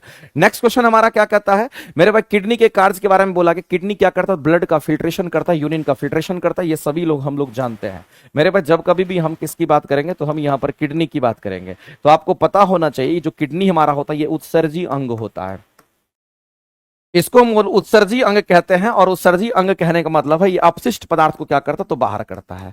ये क्या करता है मेरे भाई, जो अपशिष्ट पदार्थ होते हैं उस अपशिष्ट पदार्थ को, ये अपशिष्ट पदार्थ को छान करके अपशिष्ट पदार्थ को क्या करता है तो बाहर करता है, ये छान करके बाहर कर देता है, ये बाहर कर देता है। ये बात आपको ध्यान रखना है। तो अपशिष्ट पदार्थ के रूप में अगर आप देखेंगे तो यूरिया वगैरह क्या है तो अपशिष्ट पदार्थ ही है मेरे भाई। एग्जाम्पल अगर देखें तो यूरिया हो गया, हम यहां पर क्रिएटिनिन की अगर बात करते हैं तो ये क्रिएटिनिन वगैरह क्या है तुम्हारा, यहां पर हम सीधा कह सकते हैं मेरे भाई अपशिष्ट पदार्थ के रूप में नहीं होता है। तो किडनी क्या करता था, अपशिष्ट किडनी क्या करता, ब्लड का फिल्ट्रेशन करता है, उसमें जो भी हमारा यूरिन का फिल्ट्रेशन करता है, जो भी अपशिष्ट पदार्थ उसको बाहर कर लेता है। ये नाइट्रोजेनियस जो अपशिष्ट होता है उसको छानता है, और सभी धातुएं सामान्य तापमान पर, ई कैसा हो गया, ये मानव किडनी से रिलेटेड आपको क्वेश्चन पूछा है, ई कहां से इसमें घुसेड़ दिया मेरे भाई, ये इसमें कहां से आ गया, किडनी का क्वेश्चन इसमें कहां से आ गया बताइए। तो ये जो अथी बनाने वाले होंगे ना, उन्होंने गलती किया है। ये स्टेटमेंट सही है, लेकिन ये सब स्टेटमेंट कहां से आ गया बताइए, तो इसका कोई मतलब नहीं है यहाँ पर। 34 नंबर क्वेश्चन में जो है गड़बड़ी किया गया है। 34 नंबर क्वेश्चन में मेरे भाई टोटली गड़बड़ी किया गया है, और बताने वाले जो बनाने वाले थे उनके हिसाब से गलत हुआ है। और ध्यान रखना, अगर हम किडनी की बात करते हैं मेरे भाई, तो ये हमारा क्या करता है, तो आपको ध्यान रखना, इसके हम आंसर्स बता देते हैं। इसके जो क्वेश्चन आपका 34 नंबर का है, ये क्या करता है, तो हम कहेंगे जो वाटर होता है, ये हमारे शरीर में वाटर बैलेंस भी करता है। हमारे शरीर में क्या करता है, वाटर बैलेंस भी करता है, इस बात को ध्यान रखेंगे। और वाटर बैलेंस करने का मतलब होता है कि मेरे भाई ये वाटर को रीअब्जॉर्ब कर लेता है। वाटर को क्या करता है, रीअब्जॉर्ब करता है, इस बात को आप ध्यान रखेंगे। वाटर को ये क्या करता है, कहेंगे रीअब्जॉर्ब कर लेता है, इस बात को ध्यान रखेंगे। इस तरीके से हमारा ये होता है। तो मेरे भाई ये स्टेटमेंट हमारा सही, पहला सही है, दूसरा भी सही है, और तीसरा ये एंजाइम, पाचन की एंजाइम का सिक्रेशन करता है, वो गलत है। इसमें हम लोग कहेंगे इस क्वेश्चन का जो आंसर होगा मेरे भाई, क्वेश्चन के हिसाब से अगर देखेंगे तो बी ऑप्शंस को टिक आउट कीजिएगा।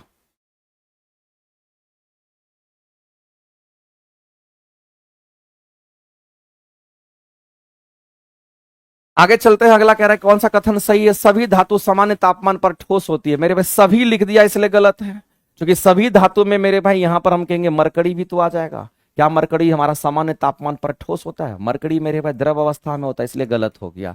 सभी अधातु कह रहा उष्मा का अत्यधिक, हमारा उष्मा का विद्युत का कुचालक, और दोनों उष्मा और विद्युत दोनों का कुचालक, सभी अधातु की बात कर रहा है मेरे भाई। ग्रेफाइट वगैरह तो अधातु ही होता है, तो ग्रेफाइट तो चलो हमारा क्या होता है, उष्मा और विद्युत दोनों का सुचालक होता है, तो सभी लिख दिया, ये गलत होगी। अगला आयोडीन हमारा क्या, हाँ आयोडीन हमारा एक ऐसा है जो कि अधातु होते हुए भी चमकता है मेरे भाई। आयोडीन अधातु होते हुए चमकता है, इस बात को ध्यान रखना, ये अपवाद होता है, एक्सेप्शन होता है।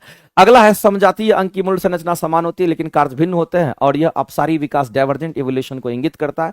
दोनों स्टेटमेंट सही है, तो आंसर करेंगे ऑप्शन नंबर ये आपका राइट हो जाएगा। कई बार इस तरह के क्वेश्चंस आपको मिलेंगे। आगे चलते हैं, तो आगे बढ़ते हैं मेरे भाई, और याद रखिए कल से टेस्ट जो आपको देना है प्लेटफॉर्म बाय नवीन कुमार सिंह को एक बार जरूर विजिट करिएगा, वहां पर आपको सेक्शन में दिख जाएगा टेस्ट, ठीक है। आगे निम्नलिखित में से कौन सा हमारा एंडोप्लाज्मिक रेटिकुलम के बारे में यहां पर सही है, ये आपसे पूछा गया है मेरे भाई। एंडोप्लाज्मिक रेटिकुलम की अगर हम बात, एंडोप्लाज्मिक रेटिकुलम की बात करते हैं, इसमें हमारा एक तो रफ होता है, और दूसरा हमारा कैसा बात कहेंगे, हमारा स्मूथ एंडोप्लाज्मिक रेटिकुलम की हम बात करते हैं, इस बात को ध्यान रखना। रफ एंडोप्लाज्मिक रेटिकुलम क्या करता है, तो प्रोटीन का संश्लेषण करेगा। ये किसका, तो मेरे भाई यहां पर प्रोटीन का संश्लेषण करेगा, इसमें किसी को कोई दिक्कत नहीं होना चाहिए। और स्मूथ एंडोप्लाज्मिक रेटिकुलम क्या करता है, ये लिपिड्स का निर्माण करता है। ये किसका, तो ये लिपिड्स का निर्माण करता है, इस बात को ध्यान रखना, इसमें कहीं से कोई दिक्कत नहीं है। दूसरी बात मेरे भाई, अगर ये प्रोटीन का संश्लेषण करता है तो ये प्रोटीन का सिक्रेशन भी करता है, इस बात को ध्यान रखना। ये प्रोटीन का संश्लेषण भी करता है, प्रोटीन का ये क्या करता है, कहेंगे प्रोटीन का संश्लेषण करेगा, तो प्रोटीन का यहां से क्या करेगा, तो कहेंगे सिक्रेशन भी करता है, इस बात को आप ध्यान रखेंगे। आपके बीपीएससी एग्जाम में ये लाइन पूछा गया था, इस बार पूछा गया था मेरे पे बीपीएससी टीजीटी में, ये क्वेश्चन आपका आया था, बीपीएससी टीजीटी में ये पूछा था। तो हम लोग सीधा कहेंगे पहला हमारा स्टेटमेंट है कि रफ एंडोप्लाज्मिक रेटिकुलम में राइबोसोम होते हैं, बिस्कुट पर राइबोसोम होता है, इसलिए प्रोटीन का निर्माण करता है, इसमें कोई दिक्कत नहीं है। अगला कहता है स्मूथ एंडोप्लाज्मिक रेटिकुलम की बात करते हैं मेरे भाई, ये फैट्स यानी वसा और लिपिड्स का मदद करता है, उसके निर्माण में मदद करता है, ये दोनों स्टेटमेंट करेक्ट है। तीसरा कहता है यह कोशिका के भीतर पदार्थ के परिवहन के लिए एक चैनल के रूप में भी काम करता है मेरे भाई, ये स्टेटमेंट भी हमारा सही है। तो कुल मिलाकर के 1 2 3 तीनों स्टेटमेंट सही, तो आंसर करेंगे इस क्वेश्चन का डी जो है हमारा करेक्ट हो जाएगा। 37 नंबर क्वेश्चन का आंसर क्या करेंगे, तो ऑप्शन नंबर डी के साथ जाइए। आगे बढ़ते हैं, अगला करें कौन सा जीवाश्म ईंधन का दहन का परिणाम है। मेरे दहन की अगर बात करते हैं, जैसे जीवाश्म कोई ईंधन है और अगर दहन होता, अगर वो जलता है तो जलने के बाद क्या कर सकता है, एयर पोल्यूशन कर सकता है। अम्लीय वर्षा, चूंकि सल्फर डाइऑक्साइड गैस वगैरह निकलेगा तो अम्लीय वर्षा भी कराएगा, और ग्रीन हाउस प्रभाव में वृद्धि भी करेगा। अगर कार्बन डाइऑक्साइड गैस की मात्रा बढ़ जाएगी तो हम कहेंगे उसके कारण हमारा ग्लोबल वार्मिंग भी हो जाएगा। तो ये तीनों के तीनों कारण है मेरे भाई, ये पॉसिबिलिटी है जीवाश्म ईंधन के जलने से। और फॉसिल्स फ्यूल किसको कहते हैं, तो फॉसिल्स फ्यूल कहने का मतलब जो भी हमारे पेट्रोलियम गैस होंगे, जो भी हमारे कोयला की हम बात करेंगे, ये सब पेट्रोल, ये सब क्या है, तो मेरे भाई यहाँ पर फॉसिल्स फ्यूल, जिसको जीवाश्म ईंधन कहते हैं। अगला डिकम्पोजिशन रिएक्शन की अगर बात करते हैं मेरे भाई, कह रहा है एक वियोजन अभिक्रिया, डिकम्पोजिशन रिएक्शन एक संयोजन अभिक्रिया के विपरीत, तो बिल्कुल सही बात है। हम आप लोग क्या जानते हैं कि मान लेते A + B रिएक्ट किया तो क्या बना, C बना। इसको क्या कह दिए, तो ये हमारा संयोजन अभिक्रिया है। ये कैसी अभिक्रिया है मेरे पे, तो संयोजन अभिक्रिया है। और संयोजन अभिक्रिया के लिए एक हमारा श्योरिटी के साथ हम कह सकते हैं कि जब भी संयोजन अभिक्रिया होगा तो एक ही उत्पाद बनेगा। और मेरे भाई इस बात को ध्यान रखना, अगर ये संयोजन अभिक्रिया है, अगर ये संयोजन अभिक्रिया है तो इसको कहेंगे हम लोग, इधर से अगर इधर बन रहा है इसको हम कहेंगे, अगर ये हमारा रिएक्टेंट ये दोनों प्रोडक्ट, तो इसको हम लोग वियोजन अभिक्रिया भी कह सकते हैं। इसको हम लोग क्या कहें, तो ये हमारा वियोजन अभिक्रिया भी होगा, लेकिन इसका जस्ट रिवर्स होगा, इसमें कहीं से कोई दिक्कत नहीं है। तो एक वियोजन अभिक्रिया का संयोजन अभिक्रिया हमारा एक विपरीत होता है, इसमें कहीं से कोई दिक्कत नहीं, सही है। कारण कह रहा है मेरे भाई कि वियोजन अभिक्रिया में एक यौगिक जो एकल यौगिक जो दो या दो से अधिक सरल पदार्थ में, वियोजन अभिक्रिया में एक एकल यौगिक हमारा इसमें बदल जाता है। ये नीचे वाला आप देख लीजिए, चलो तीर का निशान हम बदल देते हैं, और ये हमारा वियोजन अभिक्रिया के लिए होगा, तो ये हमारा संयोजन अभिक्रिया के लिए होता है। तो मेरे भाई दोनों के दोनों स्टेटमेंट हमारे सही हैं, यहां से दोनों के दोनों सही हैं, और इसीलिए हम कहेंगे यहां पर एक्सप्लेनेशन भी हमारा उससे क्लियर हो पा रहा है, तो हम आंसर करेंगे ऑप्शन नंबर ए के साथ जाएंगे। आगे चलते हैं, अगला क्वेश्चन हम लोग देखते हैं। आज का ये लास्ट क्वेश्चन आपका है, आप लोग बताइए। कह रहा है मेरे भाई कौन सा स्टेटमेंट सही है। शक्ति क्या है, तो कार्य करने की दर को, कार्य करने की दर को क्या कहते हैं, शक्ति कहते हैं। हम लोग सभी लोग जानते हैं मेरे भाई, पावर इक्वल टू क्या होता है, फॉर्मूला ही होता है। पावर इक्वल टू हमारा फॉर्मूला होता है वर्क अपॉन में टाइम। पावर इक्वल टू हमारा होता है फॉर्मूला वर्क अपॉन में टाइम। वर्क को क्या कहते हैं हम लोग, कार्य कहते हैं, और समय को हम लोग क्या कहते हैं, तो टाइम को क्या कहेंगे, तो यहां समय कहेंगे। तो मेरे भाई इस बात को ध्यान रखना, पावर को क्या कहेंगे, तो हिंदी में इसको शक्ति कहते हैं। तो इससे ये क्लियर हो रहा है कि कार्य बट्टे समय, यानी कि कार्य करने की दर, कार्य करने की दर, दर मतलब समय से डिवाइड, उसी को शक्ति कहते हैं हम। और मेरे भाई आपको ध्यान रखना, कार्य एक प्रकार का ऊर्जा होता है, ऊर्जा का यूनिट जूल होगा, और समय का सेकंड होगा, तो जूल पर सेकंड को हम वाट कहते हैं। इसीलिए शक्ति का ऐसा ही मात्रक वाट में होता है। तो हम लोग सीधा कह सकते, शक्ति जो हमारा कार्य करने की दर को शक्ति कहते हैं, यानी कि कार्य बटे समय को क्या कहेंगे, तो शक्ति कहते हैं। कार्य बटे समय को क्या कहेंगे मेरे भाई, तो ये शक्ति कहते हैं। ये वही कहना चाह रहा जो आप समझ रहे हैं, ये वही कहना चाह रहा जो आप समझ रहे हैं मेरे भाई, स्टेटमेंट आपका सही है। अगला क्या कहता है, इसका ऐसा ही मात्रक जूल होगा, नहीं मेरे भाई, शक्ति के बारे में बोला गया है, शक्ति का ऐसा ही मात्रक जूल होगा, शक्ति का ऐसा ही मात्रक वाट होता, वाट होता जूल पर सेकंड होता है। और हम सभी लोग जानते हैं कि एक हॉर्स पावर, जिसको एक एचपी कहते हैं, ये आपको 746 वाट के बराबर होता है। आप या फिर याद रखिएगा कि 1.34 जो एचपी होता है, ये आपका कितना, तो 1000 वाट के बराबर होता है। इस तरीके से रिलेशन आपको याद रखना है। तो मेरे भाई ये स्टेटमेंट आपका राइट है, एक गलत आपसे सही पूछा गया, तो ऑप्शन नंबर डी के साथ जाइए। तो आज का डिस्कशन आपका यहीं पर एंड होता है, लेकिन हम सभी भाई लोगों से कहना चाहेंगे कि मेरे भाई आप सभी लोग मेहनत कीजिए, हमारा साथ आपके साथ, हमारा साथ हमेशा रहेगा जब तक आप सफल नहीं हो जाते हैं। हमारी कोशिश यही रहेगी कि मैक्सिमम बच्चे का इस बार रिजल्ट हो, चाहे जैसे भी हो। और हम कोशिश करेंगे आगे आने वाले सैटरडे संडे में आपको 100 क्वेश्चन नहीं तो 50 क्वेश्चन या 100 क्वेश्चन का एक साइंस का सेलेक्टेड क्वेश्चन, जो आप पढ़ चुके होंगे भी या नहीं भी पढ़े होंगे, उन्हीं में से कलेक्ट करके 50 क्वेश्चन 100 क्वेश्चन हम लेकर के आए, जो आपको सैटरडे संडे में अलग से भी हम आपको इस यूट्यूब चैनल के माध्यम से मैराथन के रूप में दें, जिसको 3 घंटा लगातार आप कर सकते हैं। उससे आपको काफी बेनिफिट होगा। उसकी शुरुआत भी हम आपके कुछ दिन में करने वाले हैं, ठीक है। तो वो तो आपको करना है, उसको भी हम आपको पीडीएफ प्रोवाइड करेंगे। आपके पास काम बहुत है, आप मेहनत कीजिए, लगातार मेहनत कीजिए, किसी का नहीं सुनना है, बहकावे में नहीं आना है, ये सोच लेने की वैकेंसी यही बैठो करेगा, लगले रहना है। ये नहीं कि कोई बोल दिया कि वैकेंसी नहीं आएगी तो 5 दिन पढ़ना छोड़ दिया, मामला गड़बड़ हो जाएगा। सब हम कह रहे हैं आपको, सिलेक्शन लेने वाले बच्चे कंटिन्यूस मेहनत करते हैं, वो कभी भी डिसकंटिन्यूटी नहीं आने देता है। तो आप भी लगे रहिए, सिलेक्शन आपका श्योर होगा। हाँ, बायोलॉजी की जो क्लासेस है, हमने आप लोगों को बोला था कि बायोलॉजी की क्लासेस हम एक्स्ट्रा अलग से आपके लिए बायोलॉजी की क्लासेस देने वाले हैं। आप तैयार रहिए, नेक्स्ट वीक में हमारा बायोलॉजी का क्लासेस आ रहा है। हम आज नहीं तो कल परसों तक में आपको घोषणा कर देंगे। जिनको भी लगता है कि बायोलॉजी मेरे से पढ़ना है और काफी क्रिस्टल क्लियर होकर के आपको पढ़ना है, आप बायोलॉजी से जुड़िएगा, पता चल जाएगा मेरे भाई कि अगर आपको थोड़ा बहुत भी कहीं दिक्कत होगा तो आपकी बायोलॉजी की क्लासेस से वो पूरा क्लियर हो जाएगा, सारा चीज आपका इच एंड एवरीथिंग। और कोशिश करेंगे हम आपको 6 to 8 9 10th का जो लेवल हमारा है वो कंप्लीट रूप से उस क्लासेस में मेंटेन हो। एकदम छोटा सा क्लासेस होगा लेकिन बेहतरीन क्लासेस होगा, डेली पढ़ेंगे, डेली मजा आएगा। और कोशिश करेंगे वीडियो एनिमेशन के माध्यम से क्रिस्टल क्लियर आपको बायोलॉजी पढ़ाए। तो चलिए आज हम यही रखते हैं, लेकिन ध्यान रखेंगे मेरे भाई कि कल से नया सेशन का शुरुआत हो रहा है। Platform by Naveen Kumar Singh application पे जाइए, विजिट कीजिए और कल का टेस्ट दीजिए, और कल के डिस्कशन आपको 7 बजे होगा। तो आज के लिए इतना ही, बहुत बहुत धन्यवाद, थैंक यू वेरी मच।